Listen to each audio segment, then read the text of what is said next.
Olá, muito bom dia para você que acompanha o canal do Boi, manhã de quinta-feira hoje. Agora são 7 horas e 22 minutos pelo horário brasileiro de verão. Estamos começando mais uma edição do Bom Dia Produtor com muita informação na sua manhã a partir de agora. Tudo o que acontece na pecuária e também na agricultura e no agronegócio brasileiro você acompanha a partir de agora. Confira agora os destaques da edição de hoje. Falaremos sobre o mercado do boi gordo, que continua com demanda enfraquecida e também com oferta reduzida. Na edição de hoje, nós teremos informações com relação ao balanço das exportações em 2017, balanço que foi divulgado pelo ministro da Agricultura, Blairo Maggi. Também falaremos hoje sobre a importância de como você aprender a melhorar a qualidade do leite, para, logicamente, ele ser mais valorizado. E também falaremos hoje sobre a prorrogação do CAR. Foi prorrogado até o dia 31 de maio, nós teremos para você mais informações a partir de agora. Tudo isso e muito mais a partir de agora no Bom Dia Produtor, que já está no ar.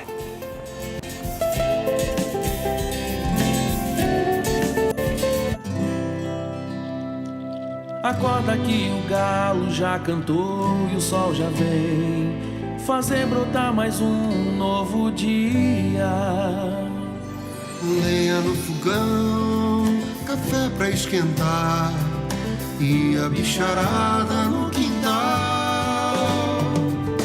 Horta pra molhar, tira leite no curral, arreia o cavalo, tem gado pra campear.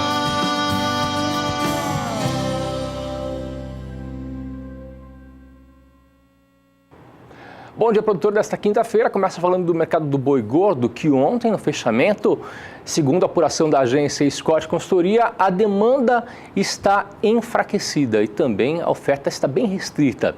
Quem traz para a gente agora mais detalhes, mais informações é a zootecnista Juliana Pila. Juliana. Quinta-feira, dia 17 de janeiro, o cenário foi de estabilidade. De um lado, as ofertas menores acabam reduzindo as tentativas de compra abaixo da referência. No entanto, a demanda ruim na ponta final da cadeia acaba limitando pagamentos acima para a arroba do boi gordo. Frigoríficos com escalas maiores tentam fazer negócios abaixo da referência. No entanto, nesses valores, ou os negócios não acontecem ou acabam acontecendo em um menor volume. Em São Paulo, a arroba do macho terminado ficou negociada em R$ 147,00 à vista livre de fundo rural. No mercado atacadista de carne bovina com osso, o boi casado de animais castrados ficou negociado em R$ 9,68 por quilo. Neste elo da cadeia, não estão descartadas quedas nos próximos dias. Bom, por hoje é isso. Meu nome é Juliana Pila, eu sou zootecnista e analista de mercado da Scott Consultoria. Um abraço a todos e até a próxima. Obrigado, Juliana, pelas informações, pela participação, e nós teremos ao decorrer do programa mais informações com relação ao mercado do boi gordo. Mas agora o assunto é sobre as exportações brasileiras. O ministro Blairo Maggi voltou de viagem da Alemanha e deu uma coletiva de imprensa falando das exportações. Ele fez um balanço com relação às exportações brasileiras em 2017. É bom lembrar que o ministro estará trabalhando na pasta, no Ministério da Agricultura, até o mês de abril. E até lá, ele vai tentar fazer mais negociações para aumentar os mercados de exportação da carne brasileira. Mais detalhes na reportagem de Odacil Canepa. Nesta semana, o ministro falou sobre os principais compromissos da viagem internacional. Entre eles, um encontro com a comitiva da Rússia, onde vai discutir a liberação das exportações de carne.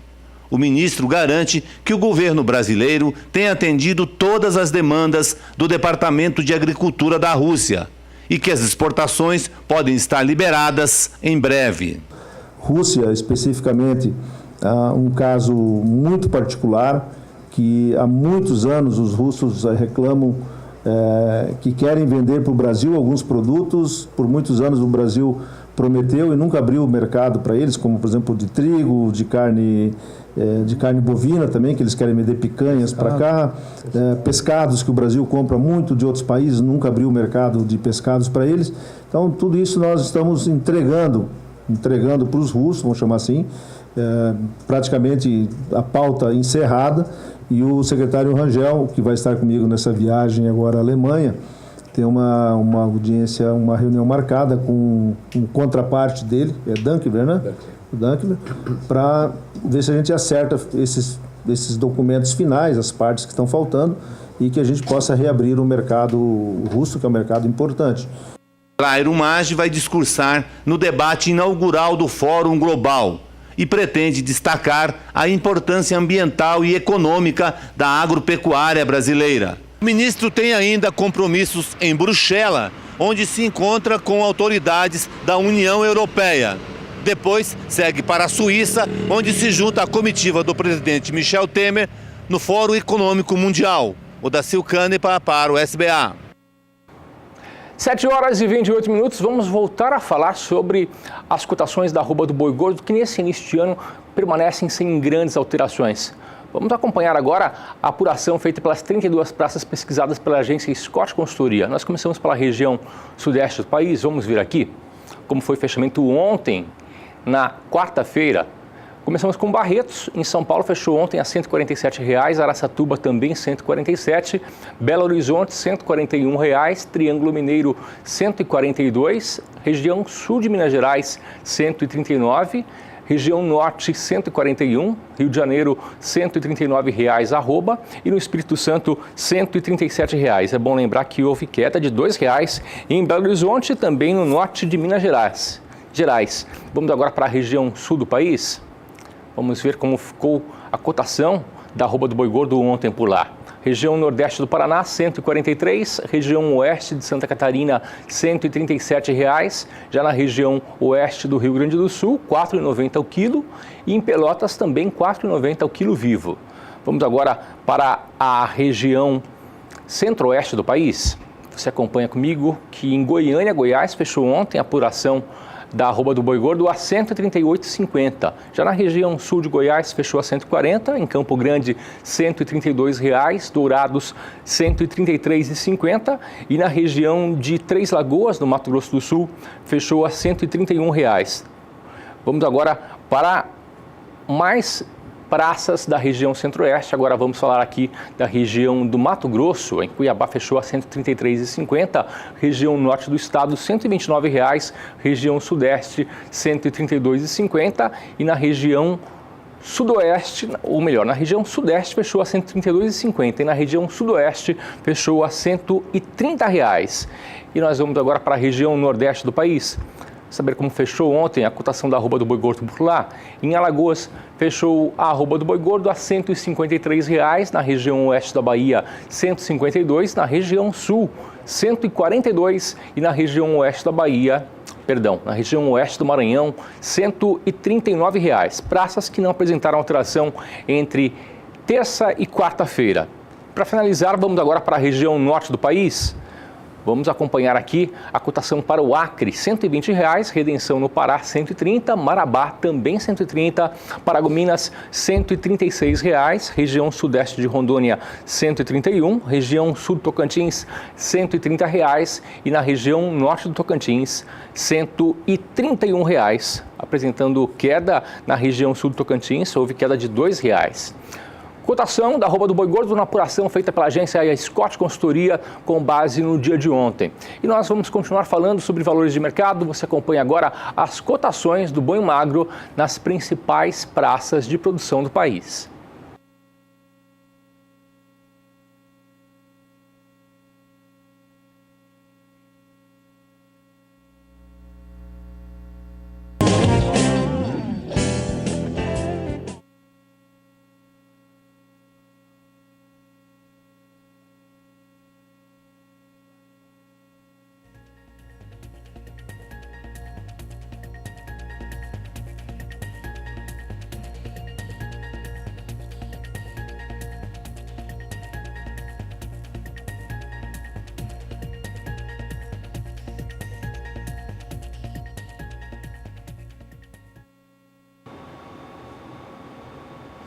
E nós vamos voltar a falar agora sobre as exportações brasileiras.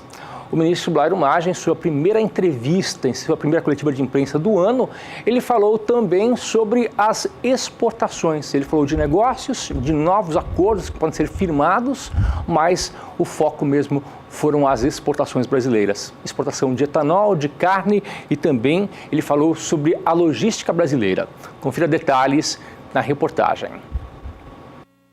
O ministro Blairo Maggi apresentou os dados durante uma entrevista coletiva em Brasília. 5 secretários do ministério acompanharam a divulgação dos dados. Em 2017, as exportações do agronegócio somaram 96 bilhões de dólares, um crescimento de 13% em relação a 2016. O saldo da balança comercial, a diferença do que é importado e exportado, chegou a 81 bilhões e 86 milhões de dólares. Durante a entrevista, o ministro falou sobre os principais problemas dos mercados da carne brasileira, principalmente Estados Unidos e Rússia. Rússia, especificamente, um caso muito particular, que há muitos anos os russos reclamam que querem vender para o Brasil alguns produtos. Por muitos anos o Brasil prometeu e nunca abriu o mercado para eles, como por exemplo de trigo, de carne bovina também, que eles querem vender picanhas para cá, pescados que o Brasil compra muito de outros países, nunca abriu o mercado de pescados para eles. Então tudo isso nós estamos entregando para os russos, vamos chamar assim, praticamente a pauta encerrada, e o secretário Rangel, que vai estar comigo nessa viagem agora à Alemanha, tem uma audiência, uma reunião marcada com um contraparte dele, é Dankler, né? Dankler, para ver se a gente acerta esses documentos finais, as partes que estão faltando, e que a gente possa reabrir o mercado russo, que é um mercado importante. Nada mais falta ser respondido, nada mais falta ser acertado, depende única e exclusivamente agora de uma resposta americana, ok ou não. E eu espero que seja ok, porque as respostas que a gente dá, os documentos que a gente envia, eles são negociados, são conversados, não há um confronto, há uma vontade política de se resolver esse assunto, mas sempre respeitando as questões técnicas. O balanço apresentado pelo ministro Blairo Maggi destaca os principais mercados para o agronegócio brasileiro. Além da União Europeia e dos Estados Unidos, a Ásia continua sendo o principal foco do governo brasileiro. Sem dúvida nenhuma que é a Ásia. E não é a Ásia só por causa da China. Nos estudos que rodam e que a gente tem acesso e que nós temos, mostram que 51% da população mundial vive naquela região do mundo, vive na Ásia. E é onde a economia mais tem crescido, tem mais dinamismo nos últimos anos. Portanto, a renda dos habitantes daquela região cresce muito. O ministro Blairo Maggi confirmou que deve deixar o governo em abril. Odacil Canepa para o SBA. E agora o assunto é previsão do tempo. E nós começamos falando sobre a região centro-oeste do país, que deve receber menos chuva nos próximos dias, mas a partir da semana que vem nós voltaremos a ter mais instabilidade, com isso deve haver mais chuva. Mas vamos saber agora com a Juliana Rezende mais detalhes com relação à previsão para essa região. Juliana, muito bom dia para você. Olá, bom dia a todos. Olha, as instabilidades na região central do Brasil devem persistir agora ao longo das próximas semanas e até o final do mês de janeiro essa chuva ganha cada vez mais intensidade. Agora a umidade do solo segue bastante elevada, então grande parte das áreas de pastagens vem mantendo bom ritmo de desenvolvimento. Nos próximos 5 dias, a chuva agora até perde um pouco mais de força aqui no interior do Mato Grosso, Goiás também, tanto que até o tempo seco vai voltar a predominar. Só que as chuvas ainda podem ocorrer de maneira muito fraca e isolada. No Mato Grosso do Sul é que ainda pode chover com um pouco mais de intensidade. O volume de água fica em torno de 50 milímetros nas áreas mais ao sul e também leste do estado. Ao longo do segundo período, a chuva retorna aos poucos. Dessa vez, já tem previsão de chuvas abrangentes. Aqui no Mato Grosso, em Goiás, as instabilidades já ficam bem mais fortes. Os acumulados podem alcançar até 50 milímetros. E durante o terceiro período, essa chuva ganha cada vez mais força e se torna cada vez mais volumosa. Tem previsão de acumulados que podem alcançar até 100 milímetros aqui entre Mato Grosso e Goiás também. No Mato Grosso do Sul é onde a chuva ainda persiste com um pouco menos de intensidade. Então, ao longo das próximas semanas, as chuvas até diminuem por algum momento, mas depois as instabilidades voltam a ganhar força por conta da atuação de um canal de umidade, que segue intensificando as instabilidades, provocando chuvas fortes e também mantendo o solo com bastante umidade, beneficiando grande parte do crescimento dos pastos.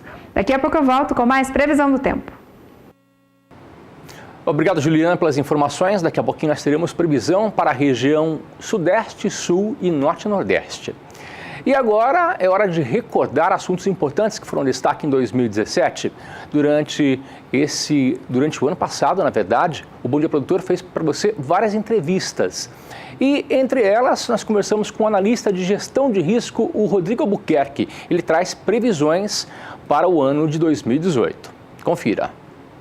E por aqui você sempre está um passo à frente para que possa tomar melhor as suas decisões. E é por isso que já trazemos as primeiras projeções para o cenário do mercado do boi gordo para 2018. E nessa primeira oportunidade, você vai ter a chance de ver também algumas tendências de mercado que devem pontuar o decorrer dos próximos 12 meses de 2018, pontos de alta e baixa que é preciso levar em consideração, viu, pecuarista? Para isso, nós vamos falar por telefone com o especialista em gestão de risco em pecuária, Rodrigo Albuquerque. Falamos direto lá da capital do Piqui. Vamos lá para o estado de Goiânia, lá de Goiás, na capital Goiânia. No seu blog Notícias do Fronte, Rodrigo, nessa semana você lançou as suas primeiras impressões para 2018, dividindo em aspectos altistas e aspectos baixistas. Vamos começar com os aspectos altistas que você considera importante para ser levado em consideração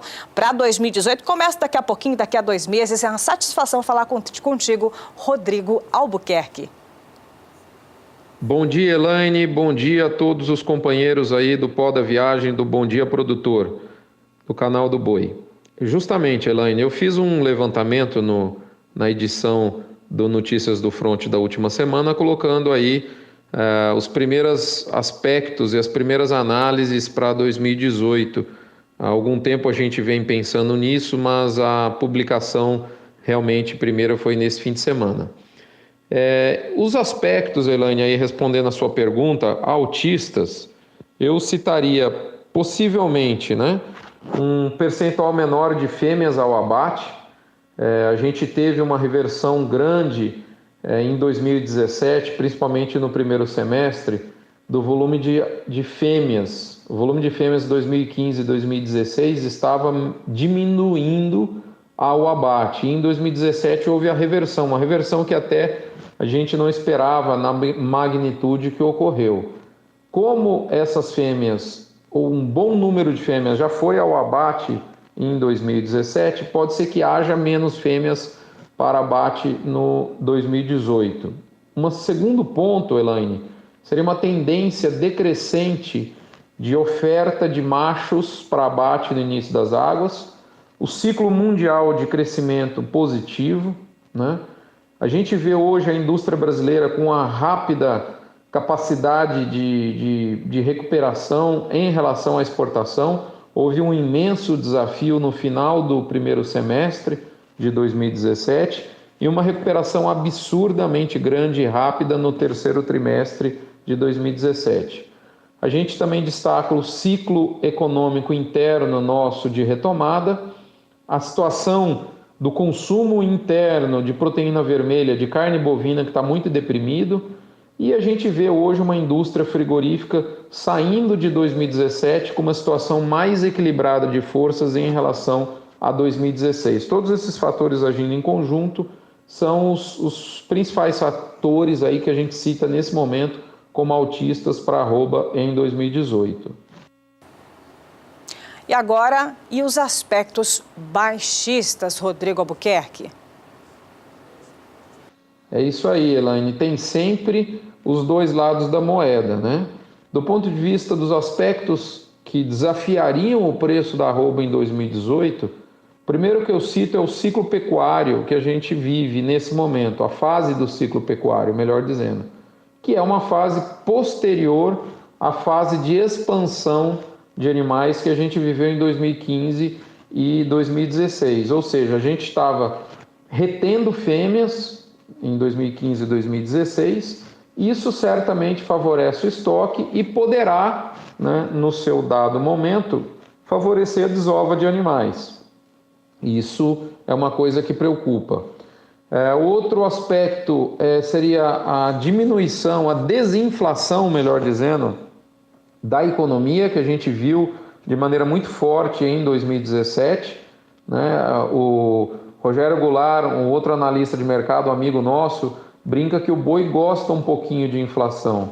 Então, numa situação de inflação mais comedida, como foi o que a gente viu em 2017, lógico que isso é muito positivo para estimular o consumo de alimentos. Por outro lado, né, uma desinflação na economia pode dificultar uma alta da carne, o que, de maneira direta, acaba dificultando um aumento da arroba. E terceiro ponto, Elaine, a gente recomenda fragilidade, a gente cita como aspecto baixista que pode influenciar a arroba em 2018, pode fragilizar a arroba, é justamente a fragilidade política da retomada econômica. O Brasil vai estar em crescimento econômico, mas sempre a gente vem aí e ficando sujeito a essas instabilidades todas oriundas das confusões do âmbito político que acabam complicando a economia. Principalmente se levado em consideração que 2018 será um ano eleitoral, não é mesmo, Rodrigo? Então, de maneira geral, é preciso manter o otimismo para o cenário em 2018, porém, sem perder o senso de realidade, não é mesmo? Sim, Elaine, sem sombra de dúvida nenhuma. A gente vem de um ano muito desafiador, que é 2017, e a gente quer crer, é o que a gente acredita nesse momento, que a gente vai ter uma tendência positiva para 2018, com a ressalva de que grandes sobressaltos de preços vão ter aí alguma limitação em função até dos aspectos que a gente citou, né? Mas eu não tenho dúvida nenhuma, até pelo placar aí eu citei 10 aspectos, 7 caracterizados como altistas e 3 como negativos para a perspectiva de tendência de preço da arroba em 2018, até pelo placar dá para já concluir que nós estamos mais otimistas. Mas a ideia, Elaine, nesse momento não é nem ser pessimista, nem ser otimista.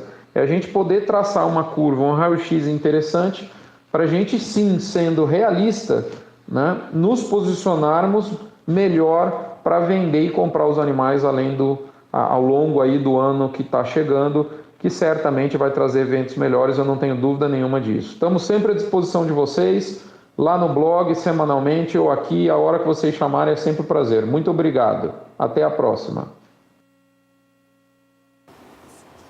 Grata a você, viu, Rodrigo Albuquerque, por nos disponibilizar as suas impressões. Você que é especialista em gestão de risco em pecuária, reconhecido em todo o Brasil e é um dos nossos queridos colaboradores aqui para a Pecuária, já de olho em 2018. Quer saber mais informações sobre o cenário do mercado do boi? Então você pode acessar o blog Notícias do Fronte, onde o Rodrigo Albuquerque está sempre passando as análises e as impressões pelas viagens também que ele faz em todo o Brasil. O site está aqui, você pode acessar lá e semanalmente é atualizado. Muito obrigado, Rodrigo Albuquerque, especialista em gestão de risco em pecuária.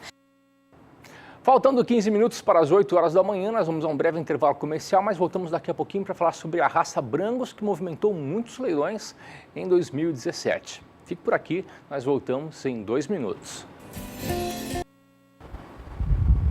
Bom dia, produtor, de volta na sua manhã de quinta-feira, são 7 horas e 48 minutos pelo horário brasileiro de verão e nós voltamos para falar sobre a raça Brangus, que foi uma raça que movimentou muito dinheiro em 2017 com os principais leilões do país. O apresentador Adriano Filho conversou com Luciano Zamboni, da Abil Brangus, que falou sobre as características e sobre os benefícios em criar a raça. Assista. É isso aí, estamos aqui mais uma vez no Sistema Brasileiro do Agronegócio, trazendo a você sempre mais informações. Hoje eu converso com o Luciano Zamboni, ele que é da Abil Brangus, um apaixonado por essa raça e vai trazer pra gente mais informações. Luciano, pra gente começar a nossa conversa, o nosso bate-papo, quando que começou essa paixão pelo Brangus? Eu, antes de mais nada, gostaria de saudar amigos que nos assistem pelas lentes do SBA, e é um prazer realmente estar aqui hoje para poder falar um pouquinho mais sobre a raça Brangus e sobre um pouquinho da minha experiência com esse tipo de gado. Isso remonta lá para o final da década dos anos 80, eu pouca experiência tinha em pecuária, estava assumindo algumas fazendas aqui no Mato Grosso do Sul, onde criávamos a raça Nelore. E naquela ocasião eu estava me interagindo com muitas pessoas novas no ramo, aprendendo bastante, procurando me informar o máximo possível sobre todos os instrumentos, sobre as tecnologias, enfim, tudo aquilo que pudesse agregar valor ao meu produto, à minha atividade, no caso a pecuária.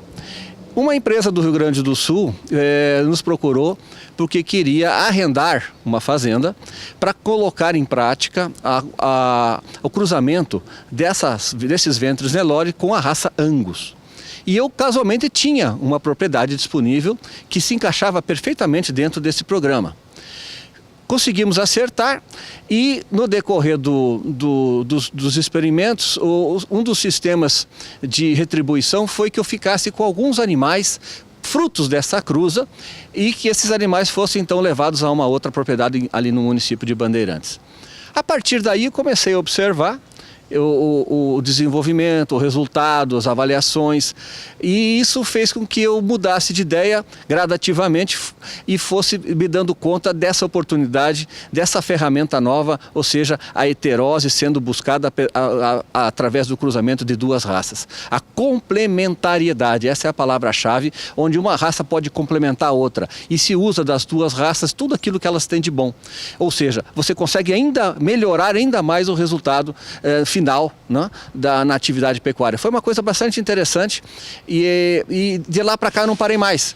Já são 20 e poucos anos aí selecionando essa raça e a partir daí comecei a fazer parte também do núcleo de criadores aqui do estado.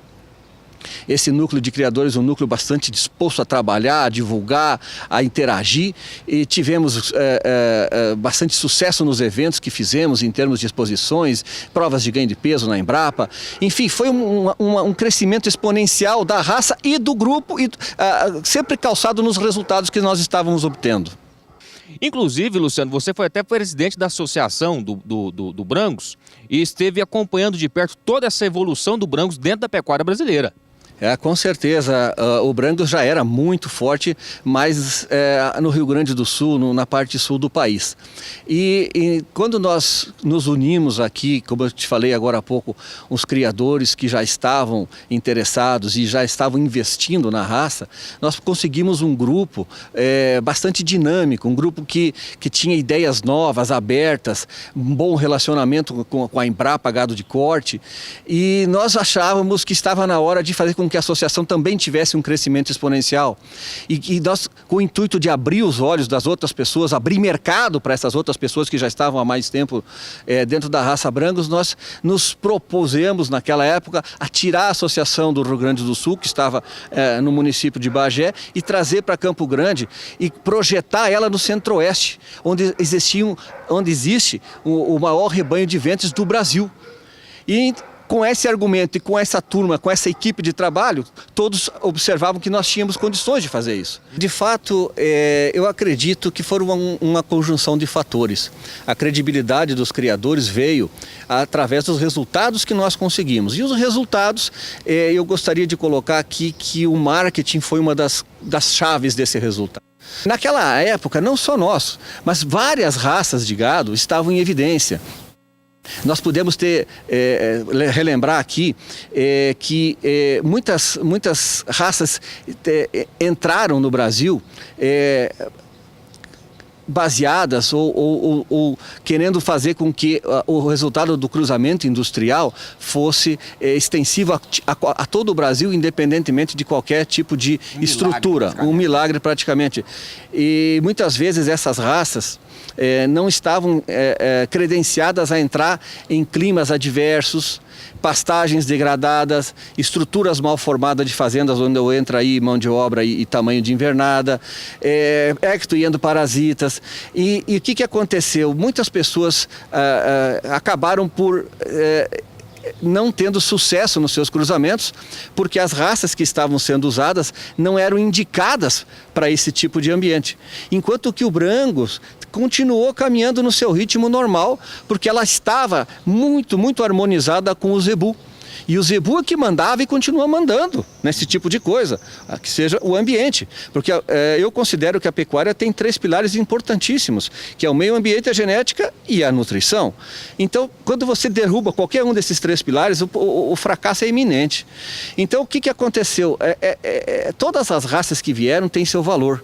O que faltou um pouquinho foi as pessoas estarem mais informadas a respeito de cada uma delas e se elas poderiam entrar dentro da sua propriedade e agregar valor. Muitas vezes elas entraram dentro da propriedade com uma promessa de resolver assuntos que não estavam ligados ao cruzamento industrial, estavam ligados a problemas internos da própria propriedade.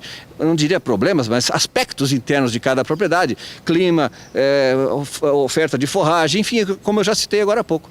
Então o Brangus continuou seu caminho sempre embasado em resultados e de orelha em orelha o pessoal dizia, não, o Brangus ele não tem esse problema, o Brangus continuou dando resultado, o bezerro aguentou mais. E foi graças a esse resultado, graças a essa história, que o Brangus na adjacência passou por essas dificuldades, superou tudo isso e hoje continua com todo esse cruzamento que nós vemos hoje de zebu com Angus, visualizando um horizonte que não tem fim. A gente sabe que quem investe não para mais de investir no cruzamento do Angus com o zebu, é fantástico. Luciano, você falou do Brangus, a respeito dele estar cruzado com o zebu. Então, para o nosso clima, a gente pode dizer que ele está perfeitamente adaptado? De fato, esse grau de sangue que nós trabalhamos para chegar no puro sintético, né?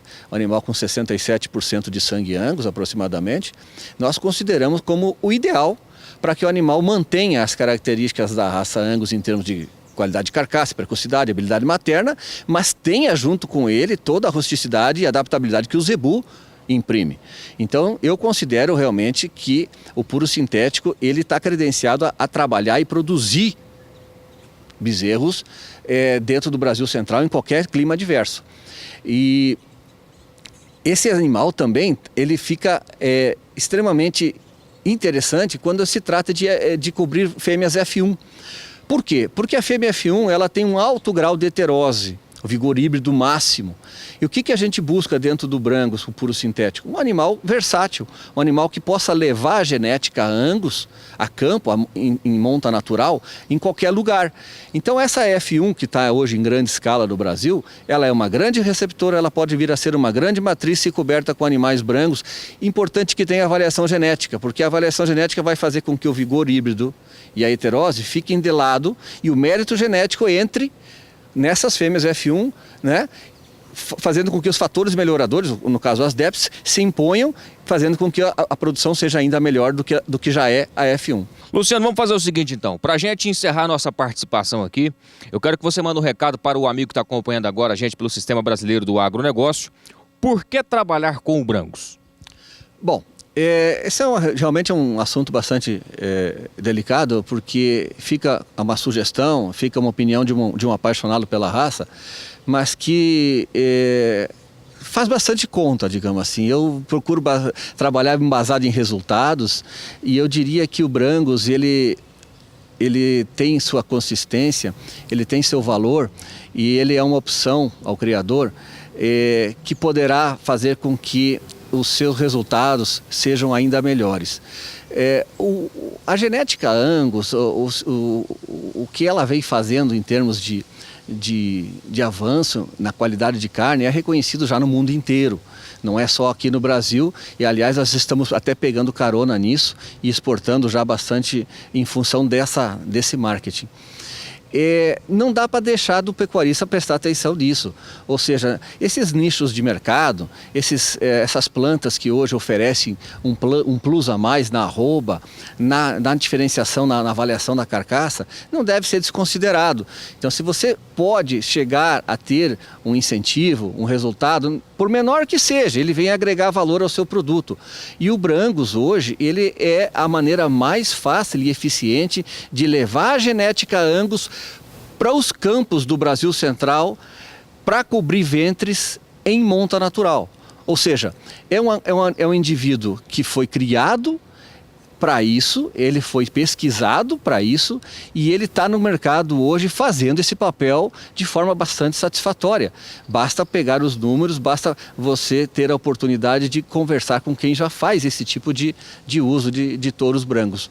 Enfim, fica aqui um relato, um depoimento de uma pessoa que passou por vários e vários anos de seleção da raça brancos e tem a serenidade de dizer que é uma grande opção de investimento na pecuária para quem quer agregar valor aos seus produtos. Perfeito, valeu Luciano, um forte abraço a você, espero sempre manter contato.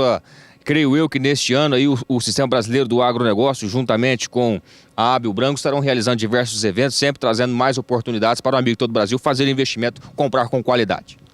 Obrigado, Adriano. Obrigado ao pessoal do SBA que abriu esse espaço para a gente poder falar um pouquinho mais sobre a raça Brancos. Fica aqui meu agradecimento a toda a equipe e dizendo que estamos à disposição também para qualquer momento voltar aqui e abordar outros assuntos que hoje talvez não tiveram a oportunidade de entrar em pauta. Muito obrigado e até uma próxima. Então tá aí, meus amigos, voltamos ao estúdio. Bom dia, produtor. Fala agora sobre previsão do tempo para a região sudeste do país. A região norte dessa região continua recebendo chuvas irregulares, mas os índices de umidade do solo continuam favoráveis para o produtor. Vamos saber agora com a Juliana Rezende, da Somar Meteorologia, qual a previsão que tem para a segunda quinzena do mês de janeiro. Juliana, conta pra gente como fica a situação na região sudeste. Na região sudeste, as instabilidades devem seguir abrangentes ao longo dos próximos dias, o que segue mantendo os pastos também com bom ritmo de crescimento e bom potencial produtivo. Dessa vez, a umidade do solo segue mais elevada aqui nas áreas mais ao sul, enquanto que no norte, entre o norte de Minas Gerais e no Espírito Santo, é onde a umidade do solo fica um pouco mais baixa, mas mesmo assim, com índices em torno de 50%, seguem favorecendo grande parte dos pastos. Nos próximos 5 dias, as instabilidades seguem fortes apenas no estado de São Paulo. Isso por conta da formação de áreas de instabilidades na costa do estado paulista, é que seguem mantendo essas pancadas mais expressivas. O sul de Minas Gerais também deve ser influenciado por conta dessas chuvas. O volume de água fica elevado, em torno de 50 até 70 milímetros. Agora, conforme nos aproximamos das áreas mais ao norte da região, a chuva perde intensidade. Tanto que aqui já no centro de Minas Gerais, até o norte e também no Espírito Santo, a chuva perde cada vez mais força. O tempo seco também predomina e as pancadas ocorrem de maneira muito irregulares. Durante a segunda semana, as instabilidades agora no sudeste conseguem migrar cada vez mais para as áreas mais ao norte. Isso porque um canal de umidade começa a se formar aos poucos e acaba trazendo as instabilidades aqui para o norte de Minas Gerais, Espírito Santo também. E aqui no estado de São Paulo, a chuva perde intensidade. Durante a terceira semana, mais para o final do mês de janeiro, as instabilidades ganham cada vez mais força por conta da intensificação deste corredor de umidade. E aí, por conta disso, no sudeste deve ter previsão de chuvas volumosas, acumulados em torno de 100 até 70 milímetros, tanto no leste do estado de Minas Gerais, como também no estado do Espírito Santo.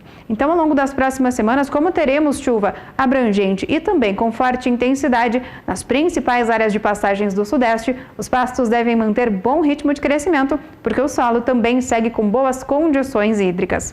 Daqui a pouco eu volto com mais previsão do tempo. A Fazenda Perfeita União dos Irmãos Toneto encerrou 2017 com um saldo positivo e já se prepara para 2018. O repórter Daniel de Paula conversou com um dos integrantes, com o Tarcísio Toneto, que falou sobre os preparativos para esse ano. Veja. 2017 fica marcado como um dos anos mais marcantes de uma marca que é conhecida no Brasil inteiro. Estou falando do Guzeraité, representado aqui pelo Tarcísio Toneto, que chega nesse final de ano, Tarcísio, a gente olha para trás e fala assim, puxa, como trabalhamos, como valeu a pena, né? Não teve crise que segurou tanta qualidade, tanta seriedade que vocês imprimem no trabalho e o mercado reconheceu isso. E eu acho que hoje o balanço é positivo, Tarcísio? A perspectiva não era uma das melhores, né, Daniel? Mas, por incrível que pareça, nós fizemos eventos e nós tivemos valorização de 21% nos reprodutores. Eu acho que isso se deve ao investimento que nós fizemos nas provas de eficiência alimentar, nas parcerias que nós fizemos, agora fazendo a avaliação genômica de todas essas características que a gente está gerando. No caso, aí já são quase 15 anos já de avaliação para carcaça, né? Isso também eu acho que se deve também a não ficar preocupado só em aumentar volume, mas sim cada vez melhorar a qualidade dos animais e tentar fazer uma ferramenta que preserve a rusticidade e aumente a produtividade dentro da propriedade de quem adquirir e ao mesmo tempo também aumente a qualidade também lá na frente da qualidade da carne, que agora aqui é como o projeto IT Quality. A gente sabe da importância que tem selecionar e descartar sem dó, e um volume que tenha sido negociado, foi negociado literalmente, não ficou nada na fazenda, tanto nos leilões quanto também na porteira, Tarcísio, por causa desse rigor de seleção, dessa credibilidade que vocês atingiram, né? Eu acho que isso chamou a atenção, isso deu segurança para o mercado, né? Em pecuária a gente não faz nada a curto prazo e também não faz nada sozinho. Então nesses 50 anos de seleção nós sempre fomos muito preocupados em fazer um gado que paga a conta. Mas através das parcerias que nós fizemos e praticamente os órgãos de pesquisa adotaram o Guzerá IT, né? E nós chegamos, hoje a gente tem um emprego muito intenso de tecnologia. É ultrassonografia, é teste de temperamento através da reatividade, é avaliação genômica, é agora a geração de avaliação para maciez de carne. Então, acho que tudo isso contribuiu. E a proposta nossa, eu acho que é uma proposta, assim, de certa forma, ela é simples. É produzir um animal que vai ser uma ferramenta para usar em cruzamento dirigido entre raças, e através da heterose e das avaliações, produzir um animal que produz mais, come menos, com qualidade de carcaça e de carne. Essa tecnologia entrou de uma vez na Perfeita União, em Pirajuí, com a instalação dos coxos eletrônicos. O Felipe, que está aqui com a gente, também representando o Guzerá IT, sabe que a evolução lá sempre foi constante, porque desde que nasceu está lá na fazenda. E hoje a gente já pode dizer que a precisão é muito maior nessa questão da eficiência alimentar, que, como disse o Tarcísio, é o grande vilão do custo de produção. Mas encontrando os melhores indivíduos, isso minimiza. E essa segurança também passa para o mercado, né? Essa estreia dos coxos eletrônicos da Intergado na fazenda foi um marco também, né, Felipe? É isso aí. Agora com os coxos da Intergado, antigamente a gente avaliava 20% dos animais que iam a leilão. Hoje nós vamos avaliar 100%. Então todos os animais que vão para leilão hoje vão ser testados nos coxos eletrônicos, testados para eficiência alimentar. E tem um grande adicional nisso tudo, porque além de eles serem todos avaliados, eles vão ser classificados entre 402 animais. Isso é uma constante, cada vez vai crescer mais. Então aí dá muito mais segurança para o pecuarista comprar um animal bem avaliado. E um próximo grande evento já está programado para abril, e o Ítalo Toneto está aqui também representando a família, os irmãos, os primos, os sobrinhos, os netos Toneto. Pode parecer que não, mas daqui a pouco nós estamos encostando o caminhão lá. Mais um leilão, passa os 50 anos, mas continua a história. Como é que está a programação, Ítalo? É isso aí, já é a 8ª semana Guzerá Perfeita União. Já chegamos na 8ª, já é no 19º leilão de produção Guzerá Perfeita União e Amigos. Do dia 2 de abril ao dia 6, nós vamos ter o De Olho na Fazenda, né? Tudo transmissão no canal do Boi. E no dia 7, que é no sábado, vamos ter o leilão, vamos ter o dia de campo, certo? E depois, às 9 horas, tem as palestras, tem as entrevistas. E a partir das 11h30 da manhã, vamos ter o leilão. Que venha 2018, Tarcísio. Que venha 2018 e que o agronegócio, mais uma vez, represente a força de trabalho do brasileiro, né? 25% do mundo hoje é alimentado pelo agronegócio brasileiro. Hoje nós temos, é só a gente se organizar e investir em tecnologia. Hoje nós podemos aí cada vez mais produzir mais, melhorar a imagem do Brasil lá fora, do agronegócio brasileiro. Temos muito a agradecer, né? Temos muito a agradecer e vamos trabalhar, né? E graças a Deus, com o apoio de todos vocês, com as parcerias, com essa parceria de 20 anos do Canal do Boi, que divulga o que a gente faz. Então, 2018, se Deus quiser, nós vamos melhorar ainda mais aquilo que a gente oferece para o mercado. E nós estaremos juntos para variar, mostrando toda essa dedicação e toda essa seriedade que movimenta a economia do Brasil. Daniel de Paula para o SBA. São 8 horas e 8 minutos, nós vamos a um breve intervalo comercial, mas na volta nós teremos para você aqui informações com relação ao mercado leiteiro. Você vai saber como é importante melhorar a qualidade do leite para que ele se torne mais valorizado. Isso daqui a pouquinho. Nós vamos a um breve intervalo comercial, mas deixo você com imagens de um leilão que acontece na próxima segunda-feira, dia 22. É o leilão virtual da Aroeira Leilões. Você não pode perder na oferta Animais para Cria, Recria e Engorda. Você não pode perder esse evento na próxima segunda-feira, dia 22, às 8h30 da noite. Fique por aqui, voltamos em instantes. 8 horas e 12 minutos pelo horário brasileiro de verão. Bom dia, produtor, de volta na sua manhã de quinta-feira. Agora o assunto é sobre pecuária leiteira. E o mercado leiteiro tem grande importância na economia do Rio Grande do Sul. Na região nordeste do estado é onde fica a maior bacia leiteira dessa região. E também é importante lembrar que nessa época do ano é um período específico para a produção de alimento para o gado leiteiro. Mais detalhes na reportagem de Annelise Nicolodi. Se fosse para a produção de grãos, o milho ainda não estaria pronto para ser colhido. Mas na propriedade de seu Luiz Carlos, ele vai virar silagem. Por isso a máquina corta e tritura os pés de milho que vem para essa vala. Aqui, grão e palha vão ficar armazenados por pelo menos 6 meses, período que acontece a fermentação da silagem. O ponto de corte é muito importante, então, né, que o agricultor fique monitorando, né, quando o grão chega em 1/3 leitoso e 2/3 farináceo é o ponto ideal de corte, né, e que tenha 30 a 35% de matéria seca, para que não haja perdas da silagem. Porque se tu fizer a colheita antes do ponto de corte, tu vai ter perda que vai formar churume, né, na silagem. E se tu fizer após, quando a cultura já está começando a secar, né, tu vai perder bastante na questão da armazenagem, porque vai ficar difícil de fazer a compactação, né, e pode dar futuro problema com fungos, né, e bactérias. O objetivo é estocar alimento de boa qualidade para os animais, principalmente para o período do inverno, quando a oferta de pastagens é menor. Os 2,5 hectares de milho vão render alimento para 26 vacas, 14 delas em lactação. E a gente consegue fazer um trato melhor para as vacas, de mais qualidade e mais prático também, né? A atividade leiteira é a principal fonte de renda para 78 pequenos agricultores de Pejuçara.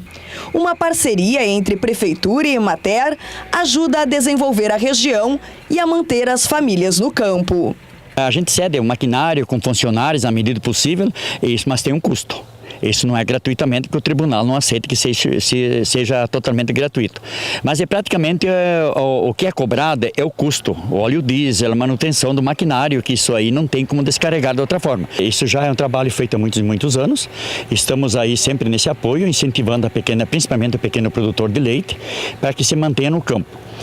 Nessa hora de grande dificuldade, até por assim, baixo preço pago pelas grandes indústrias do leite, se a prefeitura não for parceira nesses momentos aí, se torna um trabalho inviável, uma profissão inviável. Por enquanto, o rebanho leiteiro está sendo manejado em pastoreio de espécies perenes, que apresentam o menor custo de produção ao agricultor, que tem sofrido com os altos e baixos no preço recebido pelo leite. Apesar do preço não estar nos ajudando, né? A gente está em torno aí de 90 centavos o litro hoje, já chegou a 1,30, 1,40, mas infelizmente a gente, como no Brasil, né, sempre tem alguém que tem que perder e o produtor, infelizmente, o do leite hoje está sofrendo com as consequências. Mas a gente não tem do que se queixar, está dando para manter a propriedade, né? Tem gastos, e bem altos. Mas a gente tem a ajuda da Emater, que a gente está conseguindo assim fazer uma planilha e dizer assim, podemos investir mais em silagem esse ano, dá para diminuir a ração ou vice-versa, dá para se investir mais no gado leiteiro. A prefeitura está dando-nos assim uma ajuda muito grande através de nos vir ajudar com um custo bem menor em nos fornecer os tratores e maquinário para silagem. Na mão de obra para silagem, a gente conta com os amigos, né? A gente tem essa parceria de troca, então isso barateia bastante. E a gente vai lutando com o que dá, né? Então, por enquanto, não está dando para se queixar da produção leiteira na nossa propriedade. Em 2017, o produtor de leite viu muita dificuldade. Isso porque o preço pago pelo produto reduziu e os custos de produção aumentaram. E diante desse quadro, o produtor de leite teve que ver novas perspectivas, novas soluções. Conversamos com o médico veterinário que falou sobre a importância de melhorar a qualidade do leite para que esse produto fique mais valorizado. Você vai recordar agora essa entrevista no Bom Dia Produtor, retrospectiva. E agora o assunto é pecuária leiteira. Que produtor que não gostaria de aumentar o preço do leite pago? Exatamente sobre isso que a gente vai falar agora. E existem algumas opções para que isso aconteça, sendo que uma delas pode ser melhorar a qualidade do leite. Já existe um número considerado de indústrias que adotam um programa de remuneração por qualidade e isso possibilita que o produtor ganhe mais pelo leite produzido.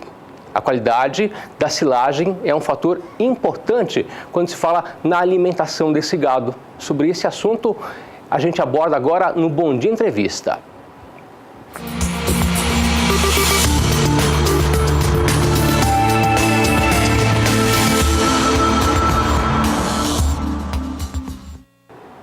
Se você se interessou pelo assunto, então, olha só, vamos falar sobre formas de melhorar o preço do leite.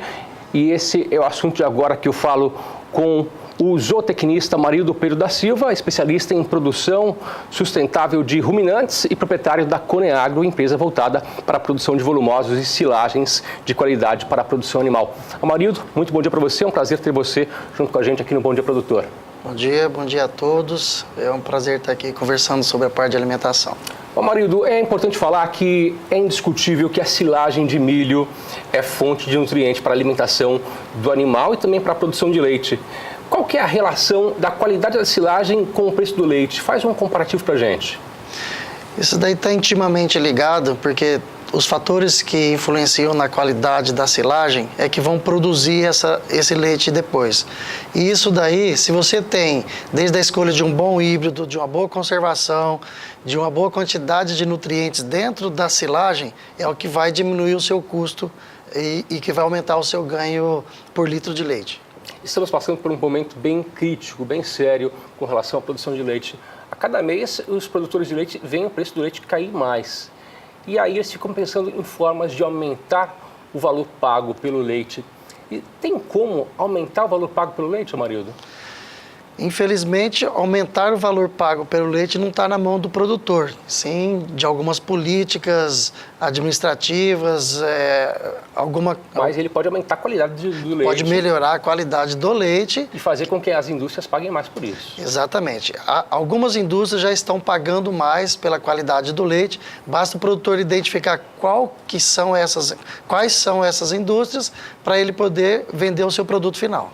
Vamos falar mais sobre silagem, fala-se também muito sobre a importância da qualidade desse volumoso e o impacto que isso pode dar no negócio, seja no custo e também no desempenho animal.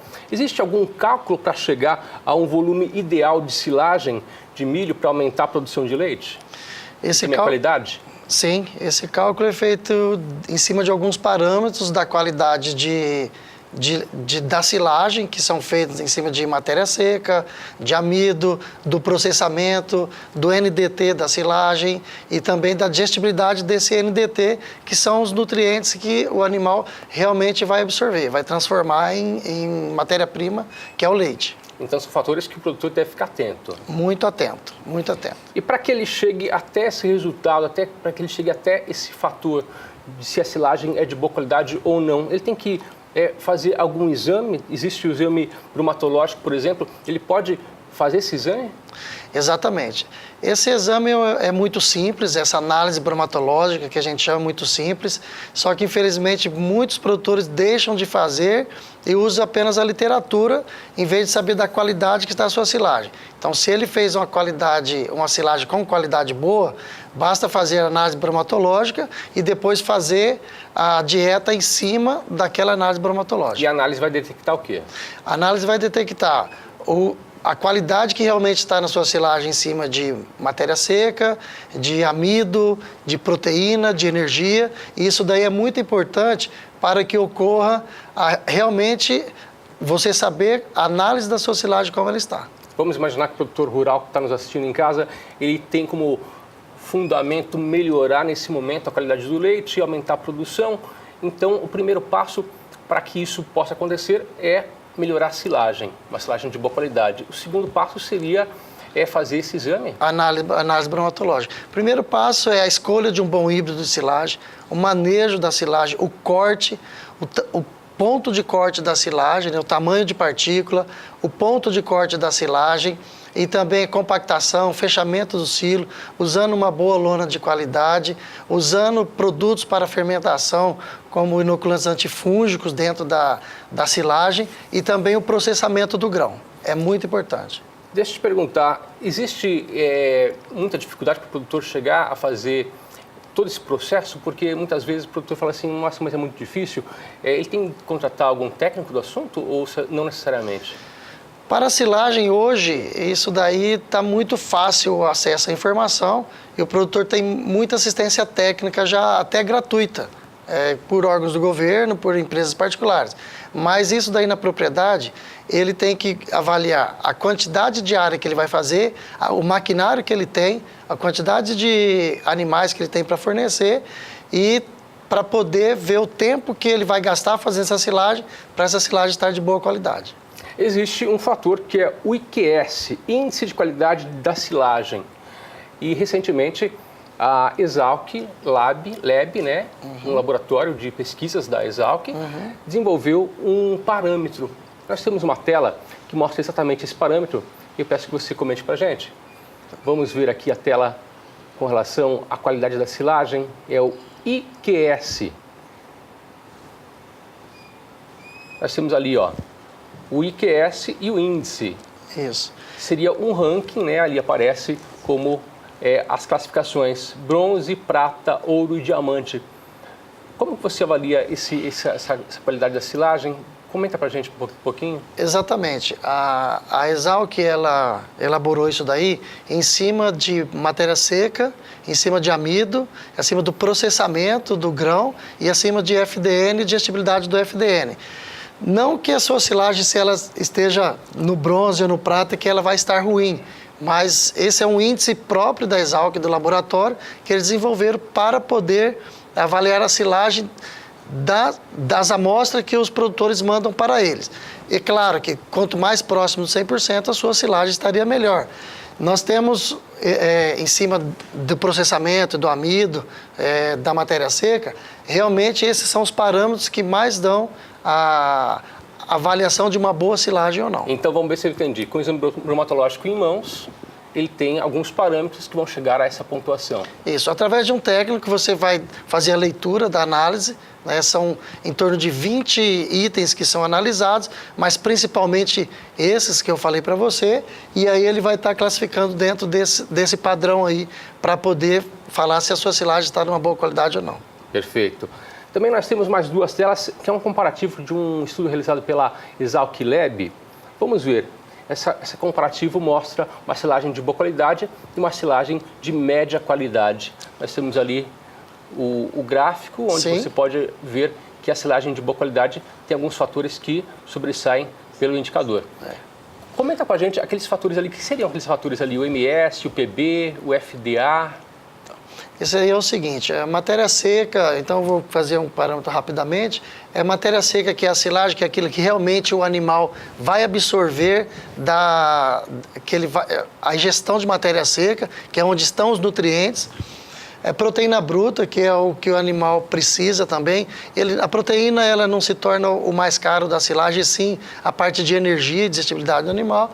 FDA e FDN, que tem que estar intimamente ligado, que são a relação da parte que vai ser digestível da fibra do alimento, e o amido, que se torna um dos mais importantes, que quanto mais amido você tem na silagem, melhor é a sua silagem, que é o que tem que estar pronto para a fermentação e o que vai fazer produzir o leite. O KPS é a parte de processamento, que é o tamanho da partícula, que é muito importante na parte de da digestibilidade do material. E também a digestibilidade do FDN, como eu falei para você. Tá? E o IQS são todos esses fatores juntos, de matéria seca, amido e digestibilidade, onde ele vai dar o índice de qualidade da silagem. Perfeito. E nós temos uma outra tela que mostra um comparativo. Nesse comparativo, o produtor pode acompanhar as composições das duas dietas e também o custo diário da alimentação da vaca por dia. Comenta com a gente. Vamos falar um pouquinho sobre a silagem A e a silagem B de milho ali. Essa tela mostra claramente que quando você tem uma silagem que você tem um maior teor de amido, como nós vimos na tela anterior, e ele vai ter muito mais energia, você vai ter menor inclusão de milho moído na silagem, na dieta. Por quê? Porque o amido é que dá energia e o milho, o grão, também é que dá energia. Nessa silagem A, nós temos a inclusão de milho moído só de 1,6 quilos, enquanto nós temos que acrescentar 5,1 quilos de milho moído na silagem B. Sim. Então, isso daí, hoje, o milho é um dos maiores custos que tem dentro da dieta. Acaba tendo um gasto maior, né? Muito maior, muito maior. Nessa dieta do custo da alimentação de vaca da silagem A, ela se torna mais barata do que a silagem B, devido ao menos custo com a alimentação, com a qualidade da silagem. Ele gastando menos com a alimentação, ele vai ter um melhor lucro no leite. Perfeito. Produção de leite. E é importante também lembrar que o produtor ele pode ter acesso a essas informações, né, através da internet ou através também de algum técnico, né? Pode buscar uma assistência técnica para ter esse conteúdo. Também pode melhorar a qualidade do leite, pode vender o leite com preço melhor para a indústria. Para chegar nesse resultado, você acha que o produtor leva quanto tempo? Pode ser no primeiro ano mesmo, basta ele ter uma orientação técnica correta. Há 4 anos atrás, nós fizemos uma análise do parâmetro da qualidade de silagem no sul do Brasil, Paraná, Rio Grande e Santa Catarina, em 44 propriedades. Esse ano e o ano que vem nós vamos fazer aqui no estado para ver o panorama de como está a silagem de milho no Mato Grosso do Sul. Porque, basicamente, a silagem para leite é de milho, que é o que mais se torna uma relação melhor de custo-benefício.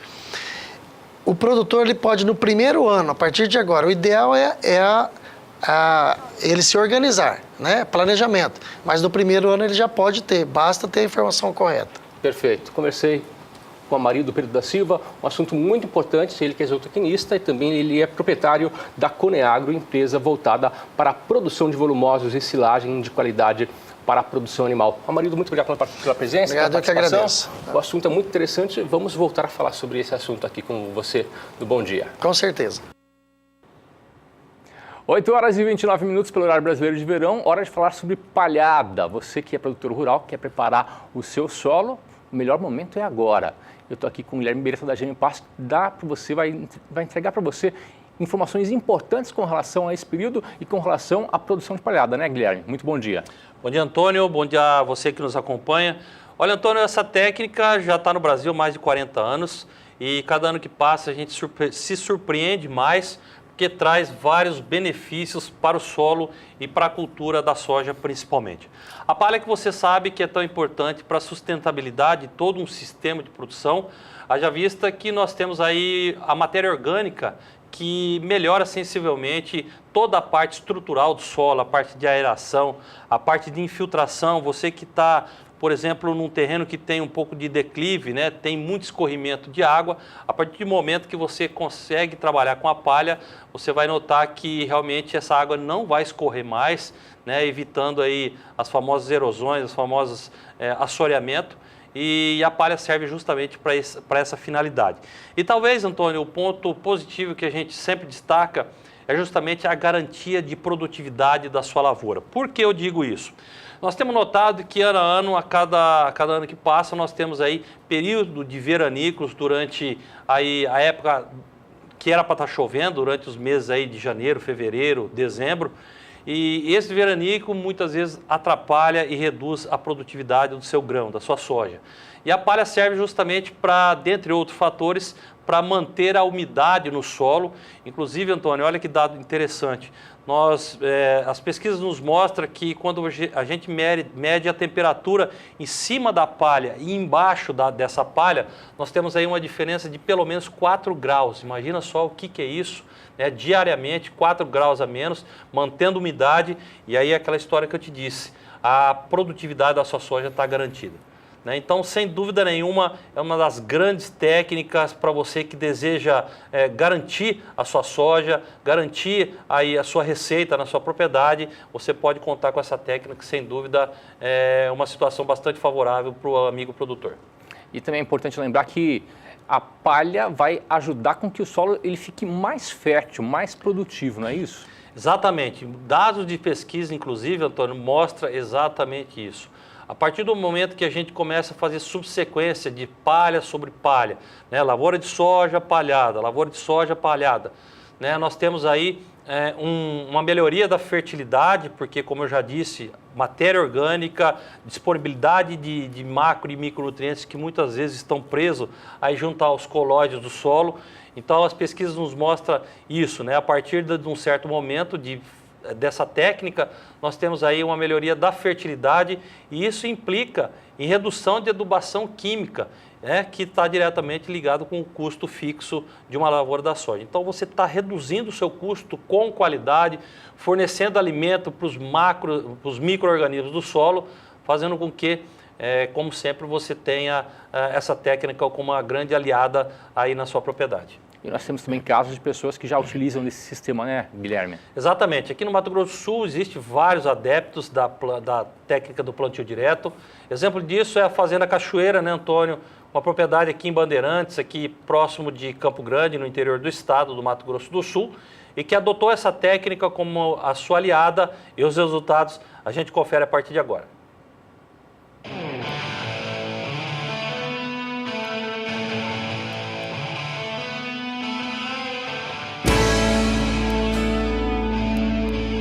A diversificação de culturas tem sido uma alternativa para o produtor, que busca maior rentabilidade para suas atividades. Um exemplo disso é a Fazenda Cachoeira, localizada no município de Bandeirantes, Mato Grosso do Sul, que iniciou recentemente também na cultura da soja. Terceiro ano de plantio de soja, já em parceria com a Germipasto, né? Nós compramos sementes de Germipasto para poder fazer a cobertura na pastagem, né?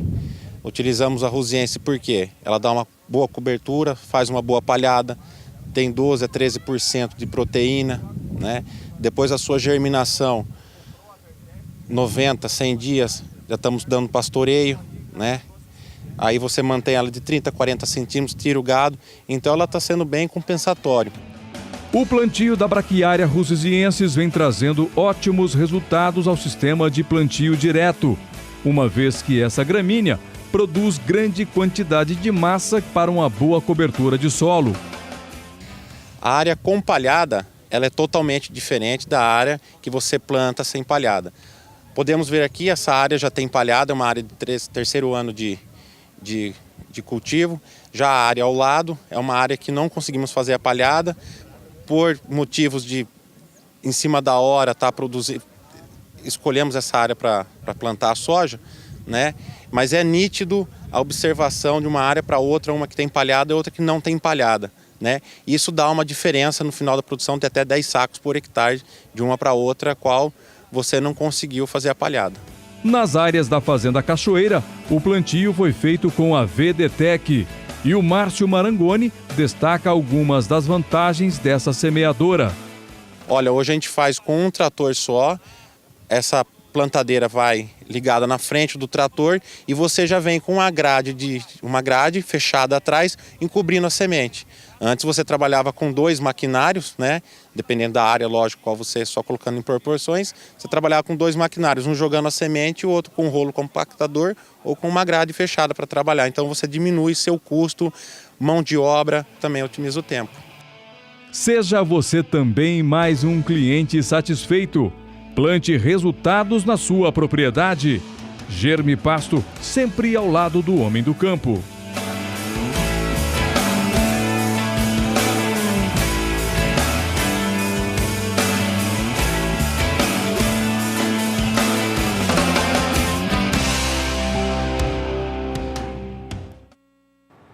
Olha, seja você também parceiro da Germipasto, como o Éder Campos disse, Germipasto sempre ao lado do homem do campo, e nós oferecemos para você aí as melhores cultivares do mercado nacional, inclusive as espécies que são indicadas para a formação de palha, como é o caso da Braquiária rusiziense, o próprio Piatã, o Marandu e também a Decumbens, quando o assunto é justamente fazer palha e o pastejo durante o inverno, né, o famoso boi safrinha.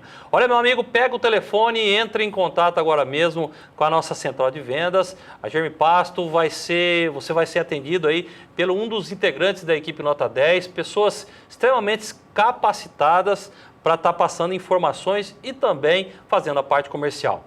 Operadora 67 3389 6700 e também 0800 647 0050. No nosso endereço que aparece aí na sua tela, você encontra várias informações das gramíneas produzidas e comercializadas pela Germipasto, né, o germipasto.com.br. Mídias sociais, nós estamos presentes também, tanto no Facebook como no Instagram. E lá no YouTube você tem todo um material à sua inteira disposição, vários vídeos, inclusive falando um pouquinho mais dessa grande técnica chamada produção de palha. Perfeito. Muito obrigado pela participação. Obrigado, Antônio. Até amanhã. Até amanhã. Um abraço. Nós vamos a um breve intervalo comercial, voltamos daqui a pouquinho para falar sobre o setor avícola em Mato Grosso do Sul. Fique por aqui, nós voltamos em 2 minutos. 8 horas e 39 minutos pelo horário brasileiro de verão. Bom dia, produtor, na sua manhã de quinta-feira com muita informação, com muito assunto para você que é produtor rural, para você que é pecuarista. Mas agora o assunto é sobre o setor avícola, aqui em Mato Grosso do Sul e também no Brasil. É bom lembrar que em 2017 o setor avícola em Mato Grosso do Sul cresceu muito. E nós trouxemos aqui no estúdio uma gestora da FamaSul para falar mais sobre esse assunto. Você acompanha agora na retrospectiva do Bom Dia, Produtor. Há pelo menos 40 anos que Mato Grosso do Sul é referência na produção de pecuária bovina, mas cada vez mais o setor avícola tem ganho espaço. Atualmente no estado são abatidos mais de 30 milhões de aves. A avicultura gera quase 9 mil empregos diretos e os números são ainda mais promissores. Em 10 anos, o número de abates cresceu 56% e a produção aumentou em 70% no período. O panorama da avicultura em Mato Grosso do Sul e no país é o assunto do Bom Dia Entrevista.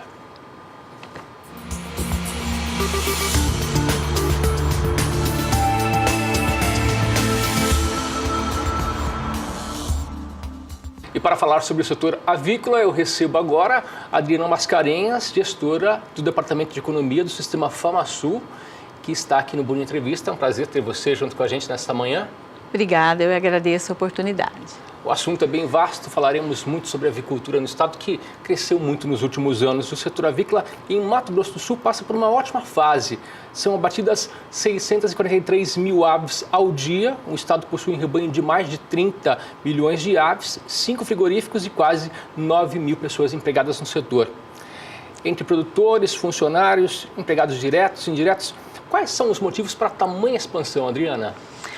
Olha, nós tivemos no passado um incentivo do governo do estado para que a gente atraísse essas indústrias. Na época, incentivo fiscal mesmo, que houve a possibilidade de atrair essas indústrias que até então não tinha tanta expressão aqui no estado. Outro motivo que colaborou muito para essa nova fronteira agrícola da avicultura, digamos assim, a avicultura ela acompanha a produção de grãos. Então, o fato de termos uma boa produção de grãos também foi um atrativo para as indústrias virem para cá e isso incentivou, é claro, o aumento da produção, do setor produtivo da avicultura. Outro fator também que contribui muito para esse desenvolvimento e que o estado tem um potencial muito grande é a nossa questão climática. Temos o clima adequado para a produção de aves, nossa própria topografia plana que facilita a implantação dos aviários, a distância entre as granjas também é um outro facilitador, que isso minimiza os riscos sanitários. Hoje temos um excelente status sanitário, que também é um atrativo, né? temos incentivos do FCO para implantação de novos aviários, ou seja, todo esse contexto, todos esses fatores ajudaram e contribuíram para esse crescimento da atividade aqui em Mato Grosso do Sul. É um conjunto de fatores, então? É um conjunto de fatores. O Sistema FamaSul, em conjunto com a Associação de Avicultores Integrados de Mato Grosso do Sul, a AvimaSul, tem discutido ações para garantir a biossegurança da atividade no estado. O que tem se feito para garantir nesse sentido?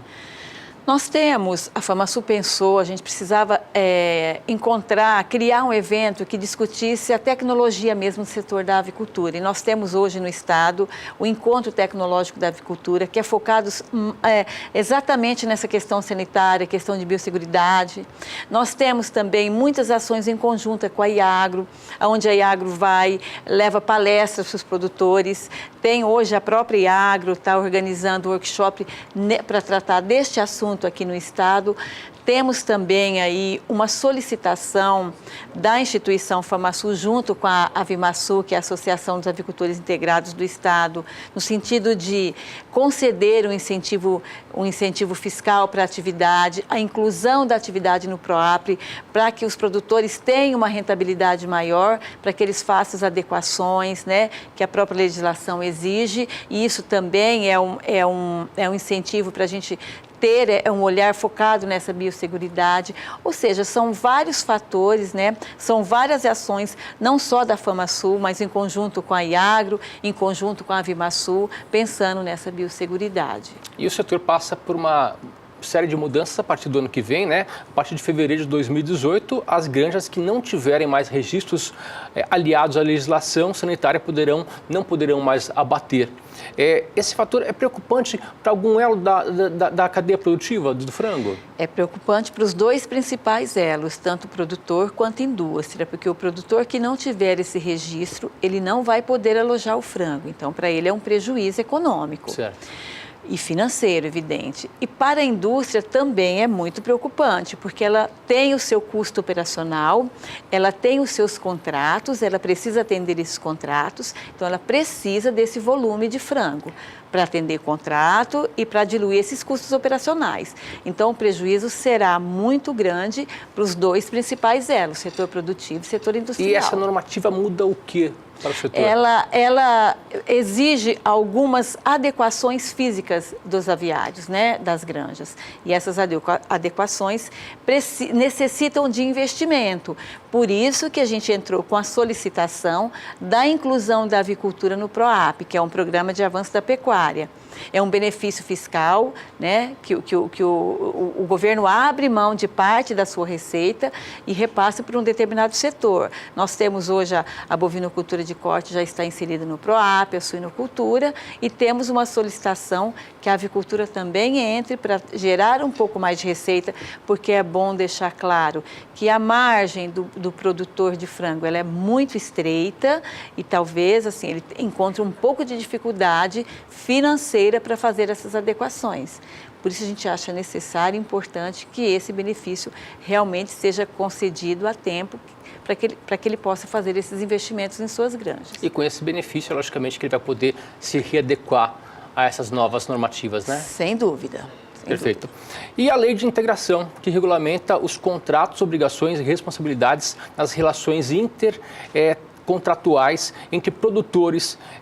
O que isso visa para o setor? Visa um crescimento para o setor? De que forma?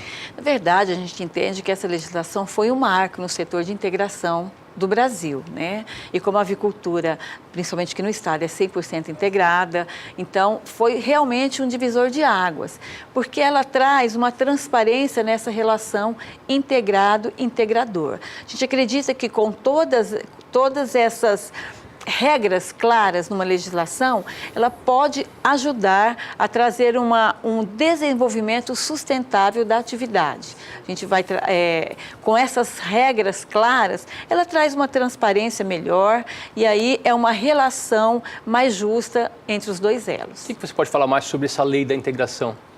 Ela, por exemplo, ela possibilita usar por exemplo, um custo de produção, aonde traz um custo de produção do setor produtivo, validado pela indústria, para que tenha um parâmetro, uma direção dos custos realmente, para que o produtor possa ter a possibilidade de ter uma rentabilidade na sua atividade.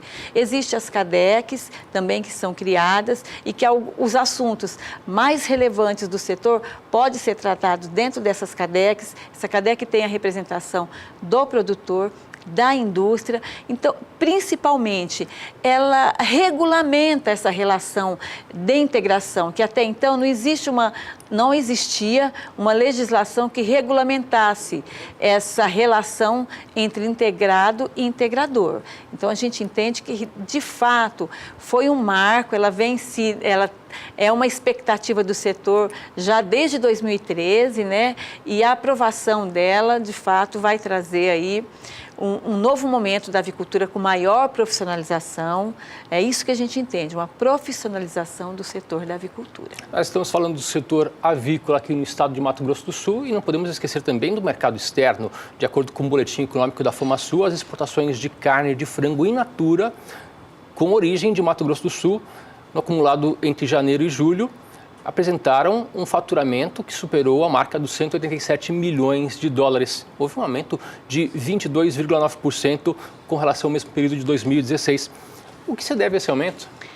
Olha, nós tivemos aí recentemente o surto da gripe aviária em alguns estados importantes, não só na produção, como no consumo. Por exemplo, tivemos o advento dessa doença nos Estados Unidos e China, e é claro que isso criou uma janela de oportunidades para o Brasil, que nós temos produção, nós temos competitividade, porque nós temos um preço, um custo competitivo frente aos grandes produtores também, e isso, é claro que não foi só isso, evidente, mas isso também contribuiu para esse aumento das exportações.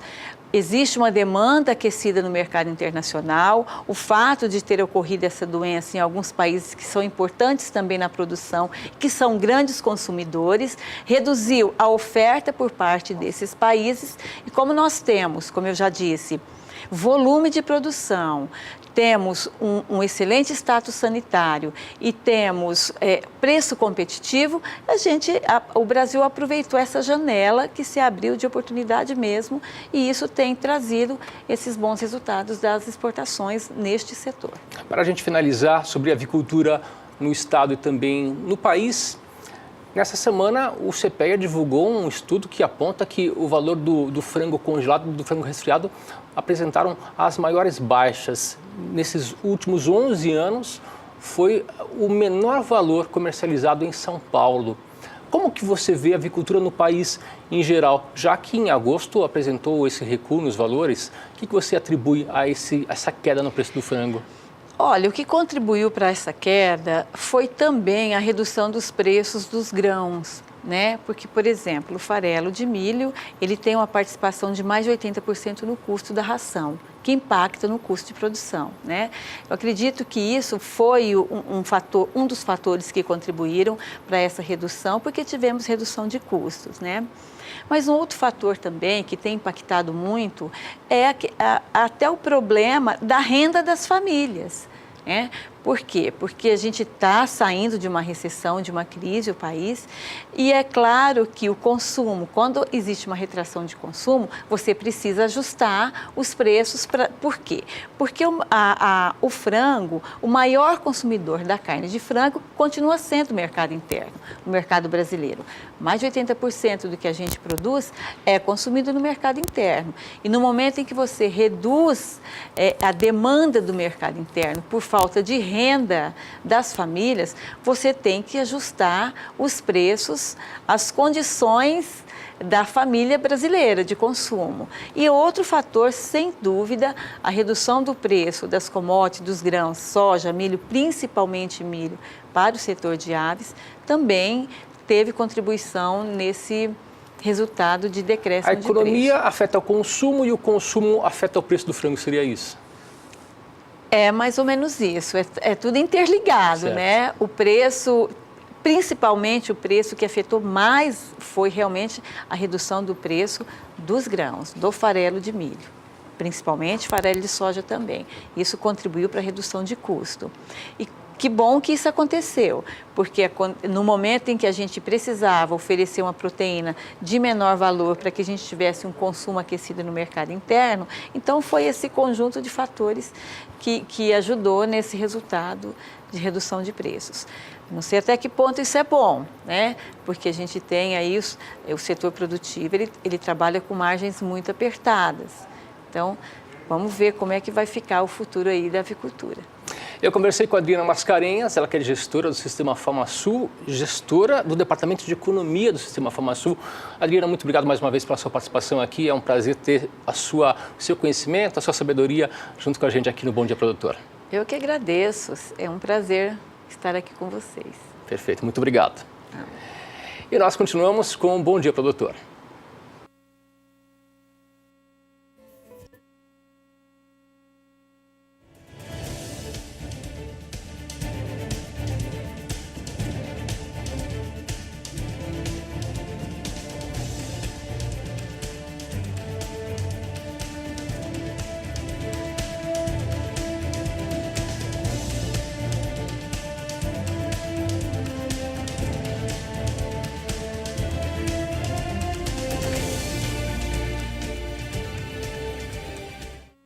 E agora o assunto, mais uma vez, é sobre previsão do tempo. As últimas semanas foram de climas satisfatórios para a região sul do país. Isso tem beneficiado muito para que o solo fique mais úmido. Vamos saber agora quais são as previsões para os próximos dias, segundo a SOMAR Meteorologia. Mais uma vez, eu falo com a Juliana Rezende. Ô Juliana, conta pra gente, como fica a previsão para a região sul do país? Na região sul, a chuva retorna aos poucos ao longo desta segunda quinzena do mês de janeiro, o que beneficia principalmente as áreas de pastagens aqui do oeste até o sul do Rio Grande do Sul, onde a umidade do solo segue mais baixa. Nos próximos 5 dias, teremos chuva em grande parte da região, só que aqui no Rio Grande do Sul é onde as pancadas são mais fracas. No Paraná, a chuva ganha mais intensidade e tem previsão de acumulados de até 50 milímetros no norte e também na faixa leste paranaense. Ao longo da segunda semana, essas instabilidades voltam a ganhar força no Rio Grande do Sul, principalmente aqui nas áreas mais a oeste, na fronteira com a Argentina. Isso porque uma área de baixa pressão deve se formar entre o Paraguai e o norte da Argentina e acaba garantindo instabilidades mais fortes na fronteira oeste gaúcha. Ao longo do terceiro período, as instabilidades devem seguir persistentes no sul do Brasil, então a chuva não cessa. Mesmo assim, teremos chuva abrangente, só que o volume de água é que deve ser cada vez menor conforme nos aproximamos do finalzinho do mês de janeiro. Então, grande parte da região sul recebe instabilidades ao longo das próximas semanas e as áreas de pastagens que está com solo um pouco mais seco no estado gaúcho é que devem ser muito beneficiadas ao longo dos próximos períodos. Daqui a pouco eu volto com mais previsão do tempo. Faltando 5 minutos para as 9 horas da manhã, nós vamos a um breve intervalo comercial. Voltamos daqui a pouquinho para falar sobre o prazo que foi prorrogado para a inscrição do CAR. É agora até o dia 31 de maio. Você terá detalhes daqui a 2 minutos. Fique com a gente, nós voltamos em instantes. Faltando 2 minutos para as 9 horas da manhã, Bom Dia Produtor, na sua manhã de quinta-feira, para falar agora sobre sucessão familiar, que é um assunto recorrente dentro do agronegócio. Muitas famílias ficam com a dúvida se o jovem vai optar pelo trabalho da família, se vai continuar o trabalho da família ou não. E sobre esse assunto, a repórter Annelise Nicolotti conversou com uma especialista. Veja. Sucessão familiar é um assunto que vem sendo bastante discutido no meio rural, ou pelo menos deveria. Mas como tornar esse processo menos traumático? É o que a gente veio conversar com a economista e doutora em desenvolvimento rural, Cláudia Prudêncio de Mera. Cláudia, o que vocês têm acompanhado, especialmente aqui no Rio Grande do Sul, na região noroeste, quando o assunto é sucessão familiar? Bom, Annelise, a gente percebe que durante nossas pesquisas aqui na região do Alto Jacuí, principalmente, quando se fala em desenvolvimento rural, 2 assuntos vêm à tona: a gestão ou a falta da gestão da propriedade rural e a sucessão rural, né? Principalmente na agricultura familiar e principalmente também na atividade leiteira. Além das nossas pesquisas que nós temos feitas aqui na região do Alto Jacuí, existe agora também um estudo feito pela Emater, aqui no Rio Grande do Sul, um relatório que foi divulgado agora na metade do ano de 2017, onde em torno de 38,5% dos jovens, filhos de agricultores da atividade leiteira no Rio Grande do Sul, mostram um desinteresse em continuar na atividade. Isso é muito preocupante para a atividade leiteira, para a agricultura familiar e para o desenvolvimento rural. Mas dentro desse tema, a gente percebe, dentro das pesquisas, conforme você perguntou, a gente percebe aí dois vieses, né? 2 caminhos. De um lado, a gente percebe esse produtor familiar ou não familiar, principalmente esse que tem uma área menor, né? E essa área menor, ele está muito ligada à falta de viabilidade econômica. Então, geralmente são mais de 2 filhos na atividade, né? Uns vão para a cidade e alguns ficam na atividade rural. Então, como não é viável para que todos fiquem, acaba ficando 1 ou 2 sucessores, né, prováveis sucessores. Então, quando isso acontece de nascerem os filhos e virem as noras, acaba ficando só uma família na propriedade rural. Então, essa é uma das questões, a falta de viabilidade por área e a falta de viabilidade por renda, né? E quando a gente fala em viabilidade por renda, também são 2 questões. Por um lado, esse jovem, esse provável sucessor, ele acaba não tendo uma renda mensal, né, como normalmente se tem, né, quem trabalha, e acaba então indo procurar emprego na cidade, na indústria, ganhando um pouco mais de um salário mínimo do que ficar na atividade rural, onde ele ainda precisa pedir dinheiro emprestado para os pais para poder fazer aquilo que ele tem vontade. Então, essa é uma questão. A outra é a própria inviabilidade realmente de recursos financeiros para aquela propriedade que tem uma menor área, uma menor escala, possa distribuir entre os seus filhos, né?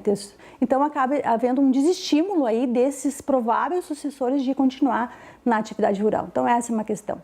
Por outro lado, aquelas propriedades que estão um pouco mais especializadas, que têm um pouco mais de renda, de rentabilidade, acabam incentivando os filhos a irem estudar, a irem morar na cidade, e eles acabam não retornando para a atividade rural, muito por uma questão cultural também dos pais, e aí a gente vê muito isso na atividade leiteira, onde os pais dizem que não querem que os filhos passem por aquilo que eles passaram, então os filhos acabam indo morar na cidade, tendo uma outra renda, vivendo com outro tipo também de cultura e acabam não voltando para o meio rural. Então a gente percebe muito esse problema, tanto na agricultura de maneira geral, mas principalmente na agricultura familiar e de forma mais específica ainda na agricultura produtora de leite. Cláudia, a gente sabe que esse processo de sucessão ele é mais que necessário, mas como mostrar na prática para o agricultor, para o produtor rural que ele precisa fazer isso, que ele precisa planejar essa sucessão? Bom, a gente percebe aí, de novo, durante as pesquisas que a gente fez aqui na região, que existe uma certa preconceito de falar de sucessão. A palavra sucessão, para algumas famílias, está muito relacionado à própria morte dos pais. Então, alguns filhos não querem falar sobre esse assunto e nem os pais querem falar sobre esse assunto porque acabam levando a um tema que não está diretamente relacionado, né, em alguns casos. Então, o que a gente percebe? Em algumas propriedades, aqui até propriedades familiares, a gente viu que eles têm resolvido isso de uma forma de organizar, por exemplo, a gente tem aqui uma propriedade aqui no município de Selba, onde a propriedade é familiar, né? Existem 4 filhos, um só ficou na propriedade e os outros 3 moram em outros lugares, né? Nenhum é produtor rural. Então existe hoje o rapaz e a família, né? Os pais. O que eles fizeram? Eles fizeram holding na propriedade rural. Então hoje esse filho, ele consegue trabalhar através da questão do holding que ele fez, hoje é uma empresa familiar, ele consegue através dessa questão ter uma renda, né? E ainda distribuir para os irmãos. Pois é, qual que é a tua dica para essa transição não ser tão traumática? Começar a conversar desde cedo com os filhos, né? Então, não deixar para quando acontece um inventário, né? Para quando os pais ficam numa idade mais avançada ou quando acontece a própria morte dos pais, né? Que isso seja trabalhado desde pequeno, né? Desde criança, né? E que incentive esse filho a ficar na propriedade. A gente sabe que nem todo filho vai querer seguir a profissão do pai. Isso é normal, né? Tanto no meio rural como no meio urbano. Mas para ele ficar na propriedade, ele tem que se sentir parte desse processo, ele tem que ter uma renda. Isso é bem importante, né? Que ele tenha uma renda e principalmente uma renda, tanto uma renda da propriedade em si, né? Do lucro da propriedade que possa ser distribuído com ele, Mas também a gente percebe que isso tem que fazer parte da gestão da propriedade rural. Então, as duas palavras, sucessão e gestão, elas estão muito ligadas, né? Desde pequeno, esse rapaz, ou essa moça, ou o sucessor não precisa necessariamente ser o filho, né? Exatamente, essa é outra questão importante, né? Não necessariamente precisa ser de pai para filho a sucessão. Exatamente, existem outras pessoas da família que queiram continuar aquela atividade. Então, desde pequeno, mostrar os dados da propriedade rural. É viável ou não é viável? Vamos trabalhar com essa atividade ou com outra atividade? Então, para eu saber se é viável ou não é viável, para eu saber como conseguir renda dentro da propriedade rural, eu preciso fazer a gestão da propriedade rural. Eu preciso saber o mínimo, né, que eu tenho de custo, o que eu tenho de lucro, o que eu tenho de retorno para poder continuar na atividade rural. Nenhum jovem vai querer continuar no meio rural onde ele não tem renda, né? Esse é um dos fatores.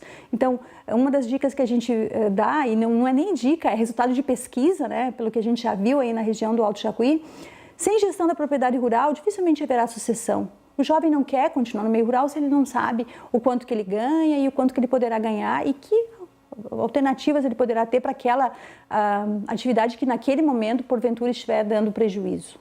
Gestão e planejamento. Exatamente. Muito obrigada, professora, pela tua participação, pelas tuas dicas aqui falando sobre sucessão familiar. A gente volta aos estúdios do Bom Dia Produtor.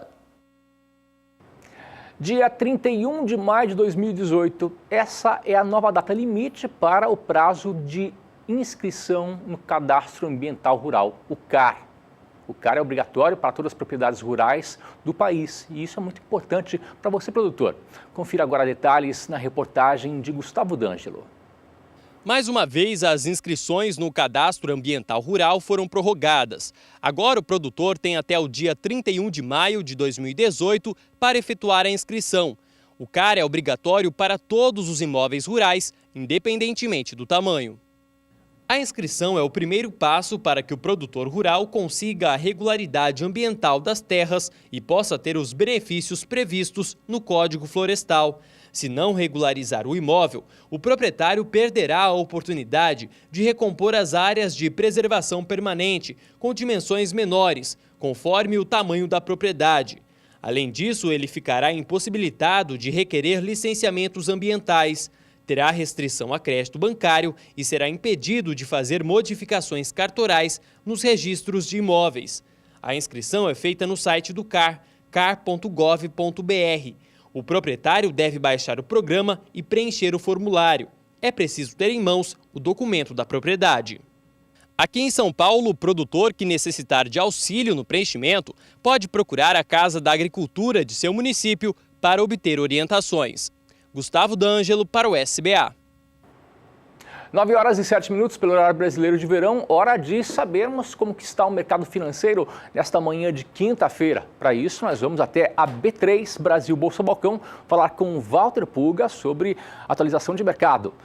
Ô Puga, o governo estuda mudanças no seguro rural, é isso? Muito bom dia para você. Bem, daqui a pouquinho nós teremos o Walter Puga que trará para a gente informações com relação às mudanças do seguro rural. E também eu quero lembrar você, telespectador, que você pode participar, você deve participar do Bom Dia Produtor. O nosso contato é o 679-9264-7810. Você pode interagir com a gente através do aplicativo WhatsApp.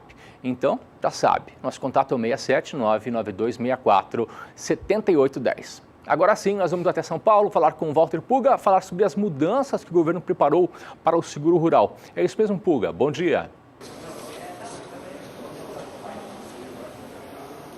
Bom dia, Antônio. Bom, o que ocorre é que o Diário Oficial do Governo, já anuncia isso. O governo estuda mudanças em programas de seguro rural e também aqueles programas de subvenção a produtores rurais. O governo federal quer reavaliar, Antônio, a política de gestão de risco da atividade rural para propor aprimoramentos. Bom, quando se fala em aprimoramento, significa, na verdade, vamos traduzir, corte em despesas voltadas para a garantia da atividade agropecuária. É o caso daquele PROAGRO, o Programa de Garantia da Atividade Agropecuária. Também haverá alteração no programa de subvenção de prêmio ao seguro rural, que é aquela contribuição que o governo dá para o produtor efetivar o seu seguro rural.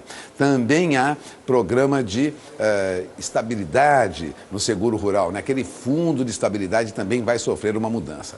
Tudo isso está numa portaria publicada no Diário Oficial da União, que cria agora um grupo de trabalho para apresentar sugestões em até 90 dias. Aliás, o que o Diário Oficial da União adianta é que esse prazo poderá ser prorrogado até mais 30 dias. Né?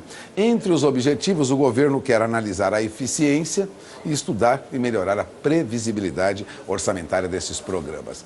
Resumindo, prepare-se, produtor rural, porque haverá provavelmente uma redução no aporte de recursos e a criação de algumas dificuldades para a obtenção desses recursos subsidiados do governo federal. O grupo será formado pelos técnicos do Ministério da Fazenda, do Planejamento, do Ministério da Agricultura, da Casa Civil e até do Banco Central. Agora, o relatório final da equipe deve conter, segundo o Diário Oficial, os seguintes tópicos: estrutura atual desses programas, as ineficiências do modelo, as diretrizes que visam aí melhorar a previsão orçamentária, a coordenação, a efetividade dessas políticas de programas de subsídio à produção rural, definição de metas para serem alcançadas no curto, médio e longo prazo e também definição das medidas de cronograma de reajuste desses programas na estrutura atual, incluindo aí eventuais propostas de alterações na legislação.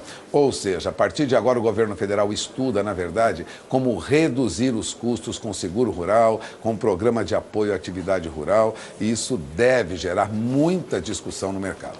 Enquanto isso, vamos recebendo aí as boas notícias do recorde do valor bruto de produção do ano passado, né? O Brasil ontem fechou a conta de 2017, né? Então, o governo anunciou que o ano de 2017 encerra com um valor bruto de produção superior a 540 bilhões de reais, ou seja, 1,3% acima do que foi obtido em 2016, quando nós tivemos aí cerca de 533 bilhões de reais de valor bruto da produção agropecuária. O maior valor, esse é o maior valor registrado desde 1989, quando esse estudo foi feito. As lavouras tiveram um crescimento de 4,2%, mas a pecuária, atenção pecuarista, teve uma redução de 4,1% no ano passado. Então tivemos um aumento da participação no valor bruto da produção da agricultura, uma redução na atividade pecuária. O resultado favorável de 2017 deve-se principalmente a essa grande safra de grãos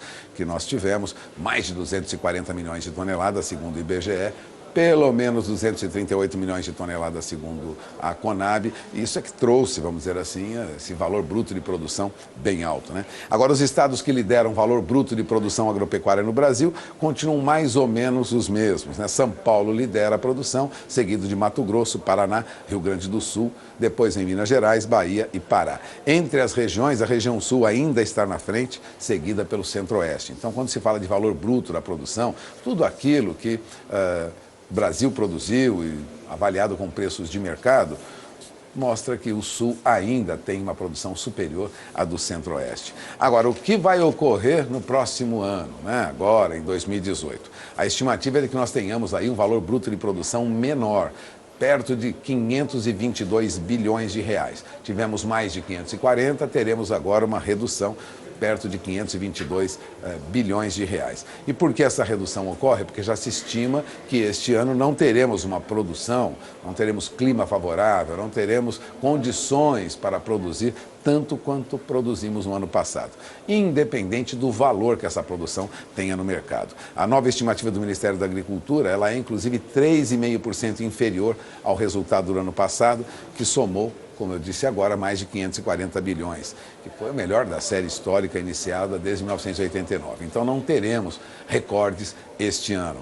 Agora, o coordenador-geral de Estudos e Análises da Secretaria de Política Agrícola do Ministério da Agricultura, José Garcia Gasques, ele disse que as estimativas para o valor bruto da produção agrícola poderão ser elevados novamente nos próximos meses, se as condições climáticas forem favoráveis, né? A agricultura vai responder por boa parte, lógico, desse valor bruto de produção, mas vale lembrar que a pecuária, né, tem uma estimativa já, né, deverá cair mais um pouco. Já caiu no ano passado, então o valor bruto da produção agropecuária deve recuar quase 0,5%.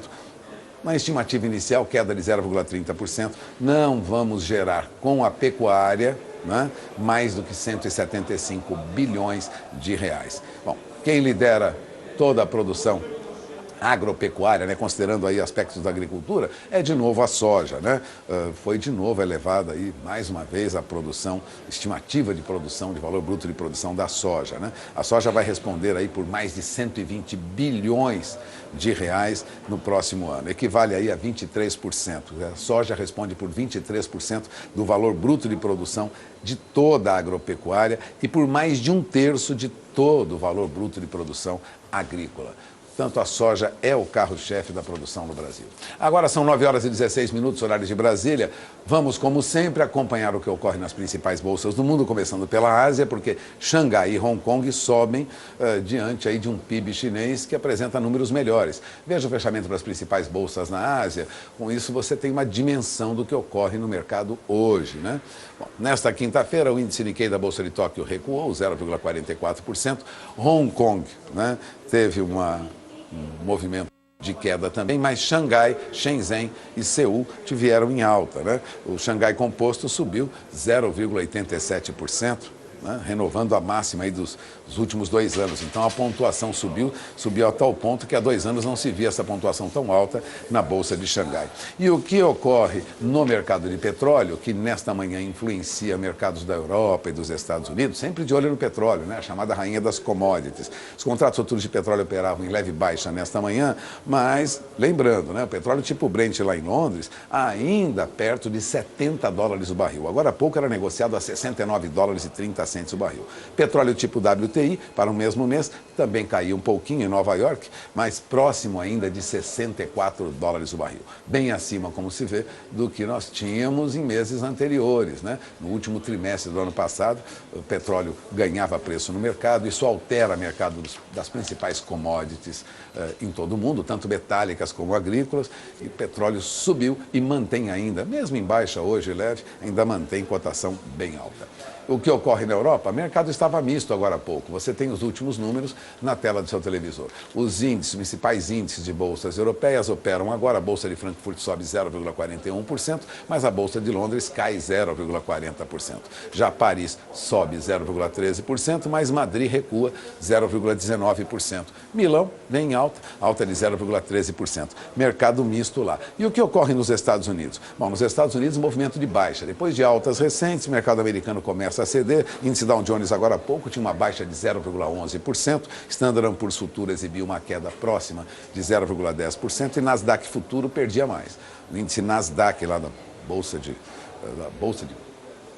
papéis de empresas de alta tecnologia lá nos Estados Unidos recuam 0,21%, era o que ocorria agora há pouco. Isso é sinal de que o mercado hoje nos Estados Unidos tende a um movimento de baixa. Na Europa, mercado misto, não há uma perspectiva de mantermos aí crescimento na nossa bolsa. Mas ontem nós tivemos uma alta no nosso índice Bovespa aqui. Nosso índice Bovespa subia mais de 1%, aí batia os 80 mil pontos. Você tem o fechamento do nosso índice Bovespa na tela do seu televisor, 81.189 pontos, alta de 1,70%, né? Desempenho positivo de papéis da Petrobras, da Vale, do Itaú Unibanco. Bom, o índice caminhava já ontem para o terceiro pregão em alta, um novo recorde de fechamento. Mas vamos lembrar, é um recorde de fechamento em números, em pontuação. Dolarizado ainda não estamos no nosso recorde. Nosso recorde foi atingido lá atrás, quando o dólar valia bem menos. Então nós não temos ainda dolarizado o nosso recorde. Mas já estamos com números recordes, números absolutos, já na faixa de 81 mil pontos. E o que ocorre com o dólar enquanto isso? O dólar encerrava a sessão ontem em queda, na esteira aí do que ocorria também frente a outras moedas. Então o dólar perdeu valor frente a outras moedas ontem, em diferentes países do mundo, não foi diferente aqui também, né? Se perdeu o valor lá fora, perde aqui frente ao real, recuou ontem 0,37%, mas ainda acima de R$ 3,21. R$ 3,21 mais 70 foi o fechamento do dólar ontem, dia 17. Os negócios, daqui a pouco você terá atualizado na tela do seu televisor e verá o encaminhamento dos negócios no câmbio. provavelmente o dólar mantenha hoje uma tendência de alta ou, no mínimo, uma estabilidade. Não se espera uma baixa mais acentuada para o dólar hoje. Daqui a pouco eu volto, nós vamos falar sobre cotação nos mercados de café, boi gordo, se acompanha o dólar. Nós temos informações já já. Antônio? Obrigado, Walter, pelas informações. Nós voltamos daqui a pouquinho com mais detalhes, com mais informações, direto da B3 Brasil Bolsa Balcão. Informações para você em tempo real. Voltamos em 2 minutos. Bom dia, produtor. Na reta final, são 9 horas e 22 minutos pelo horário brasileiro de verão. E antes de nós voltarmos até São Paulo, o assunto vai ser previsão do tempo. As previsões para a região norte do país são favoráveis. Por lá existe instabilidade avançada e isso faz com que o solo fique mais úmido. Vamos saber agora detalhes com a Juliana Rezende, da Somar Meteorologia. As áreas de pastagens da região norte vêm mantendo bom ritmo de crescimento porque o solo segue com muita umidade. As últimas chuvas foram provenientes de instabilidades tropicais, que nada mais é do que o calor e a umidade do ar elevada, que são combinados, e acabam garantindo pancadas de chuvas expressivas na região, que seguem com potencial para aumentar a disponibilidade hídrica do solo. A umidade segue mais elevada aqui nessas áreas em rosa, então entre o Amazonas, Acre, Rondônia, sul do Pará e também Tocantins. Nos próximos 5 dias, essa mesma condição de chuva abrangente também vai persistir. Os acumulados seguem elevados, tanto no Amazonas, Acre, Rondônia também. Aqui nas áreas do extremo norte do Pará e do Amapá também segue chovendo com forte intensidade. No decorrer da segunda semana, essas instabilidades começam a perder um pouco mais de força. Mesmo assim, ainda tem previsão de chuva abrangente. As pancadas mais significativas ocorrem na metade sul da região norte. E durante o terceiro período, essas instabilidades agora na região norte seguem concentradas agora no extremo sul da região. O estado do Tocantins, sul do Pará, sul do Amazonas e também Rondônia é que devem receber as pancadas mais expressivas e o volume de água ainda pode ficar em torno de 30 milímetros. Então, durante as próximas semanas, mesmo com a chuva diminuindo na região norte, ainda teremos instabilidades abrangentes e com potencial para seguir mantendo o solo com bastante umidade e garantir bom crescimento para os pastos da região. Hoje eu encerro por aqui a minha participação. Até mais! Juliana, obrigado pelas informações. São 9 horas e 24 minutos. Antes de encerrarmos o programa, nós vamos voltar até São Paulo para saber quais são as atualizações de mercado, direto da B3 Brasil Bolsa Balcão. Ô Puga, conta pra gente como que está o mercado do café. Bom dia. Bom dia. Meu filho, o café recuperou o preço ontem, mas para o produtor continua remunerando do mesmo jeito.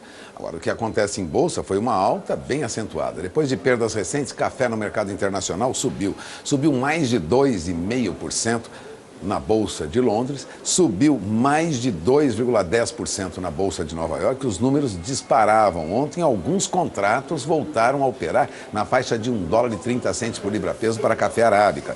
Isso também, lógico, provocou uma alta aqui na B3. Café subia ontem até $3,75 por saca no mercado futuro aqui da nossa Bolsa. O contrato de setembro subiu para $155,40 a saca ontem.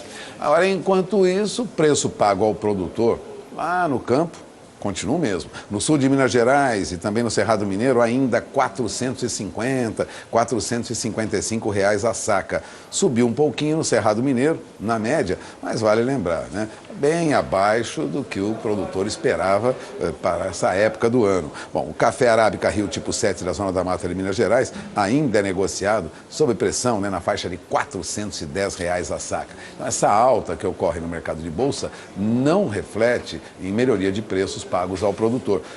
O CPEA constatava, inclusive, ontem, que nós tínhamos uma recuperação na média dos preços pagos para café arábica, tipo 6, duro para melhor. Você tem na tela do seu televisor agora a média do CPEA, que aponta que o café era negociado ontem, café arábica, né, em R$ 445,29 a saca, uma alta de 0,62%. Isso apenas diminui a baixa que o café arábica tem no indicador CPEA neste mês de janeiro, mas a baixa continua. Ainda é uma queda de 0,32%, considerando aí valores do final de dezembro. Já café robusta negociado na Bolsa de Londres, que teve uma forte recuperação ontem, não repercutiu no mercado do Espírito Santo, não. Ao contrário, acentuou a baixa que o café robusta tem no Espírito Santo. Veja, o CPEA apurava que, em média, ontem, mais uma queda para a média dos negócios com café Conilon. Café Conilon recuava para R$ 318,38 a saca, uma baixa de 2,62% entre os dias 16 e 17 de janeiro, o que traz o café neste mês, no indicador do CPEA, o café robusta, em queda de mais de 10,5%. Ainda sob pressão, mercado de café. E o que acontece neste momento? Vamos à Bolsa de Londres, você acompanha agora o que ocorre no mercado londrino, mercado futuro, que influencia muito as negociações em todo o mundo com café robusta, com forte participação dos vietnamitas nesse mercado de produto do Vietnã. Contrato de março a $1.773 a tonelada, sobe um pouco, ganha $4 por tonelada agora, quando comparado ao valor de ontem. O contrato de maio, no entanto, já devolve parte dos ganhos de ontem, cai para $1.752 a tonelada. E de outro lado, o contrato para julho de café robusta lá em Londres sobe um pouco, sobe $2 por tonelada, continua, portanto, o contrato de julho com a alta que nós tivemos ontem, a $1.785 a tonelada nos últimos negócios. Já na Bolsa de Nova York, os primeiros negócios nesta manhã, você tem na tela agora, acompanhe comigo. Depois da alta de ontem, mercado em Nova York opera agora em mais uma alta, mas uma alta tímida, né? Uma alta de 45, no máximo 60 pontos. O contrato de março continua a subir,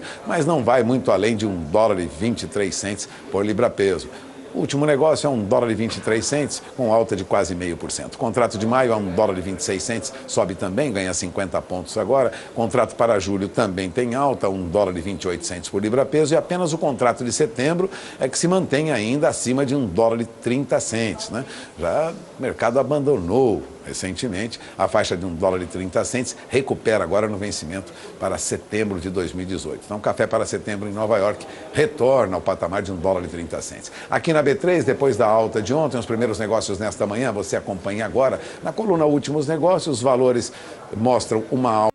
Também sobe em Nova York, sobe aqui, contrato para março a $157 a saca, ganha agora 60 centavos de dólar por saca, vem em alta, portanto, continua alta para o café também no vencimento de setembro agora, que estava ontem em 155,40, sobe agora para $155,85 a saca. Mercado reage ainda em recuperação, depois de perdas acentuadas recentes no mercado de café em todo o mundo. E agora, 9h30, horário de Brasília, sem informação pecuarista não fica, boi gordo volta a ter preços mais baixos em algumas regiões. Acompanhe os pecuaristas, embora resistam aí a negociar no atual patamar de preço, né?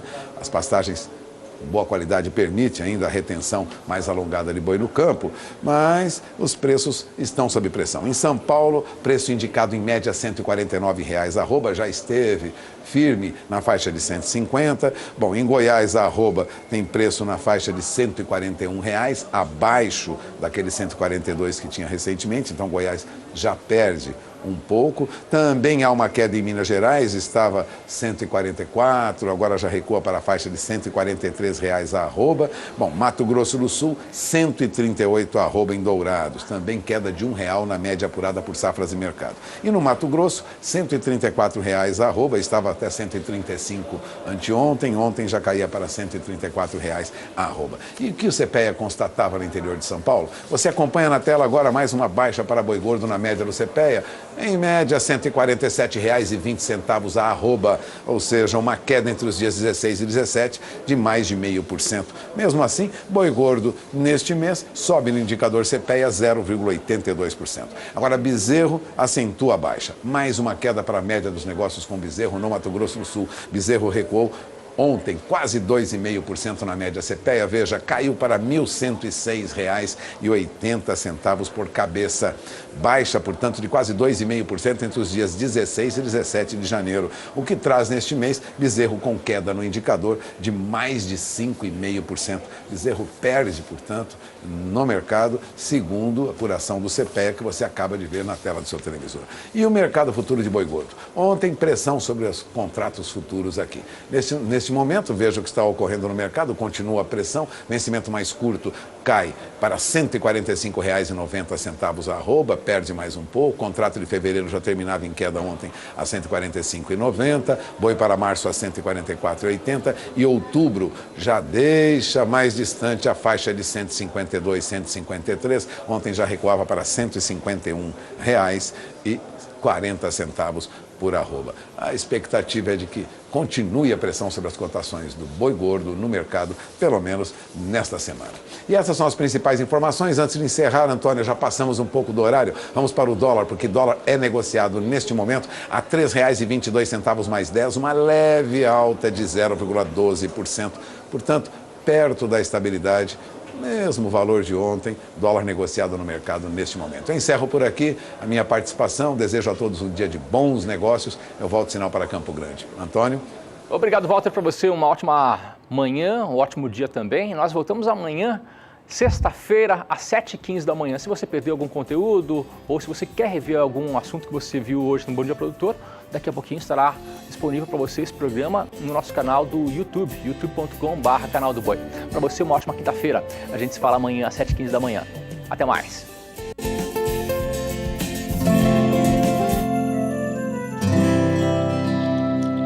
Acorda que o galo já cantou e o sol já vem fazer brotar mais um novo dia. Lenha no fogão, café pra esquentar e a bicharada no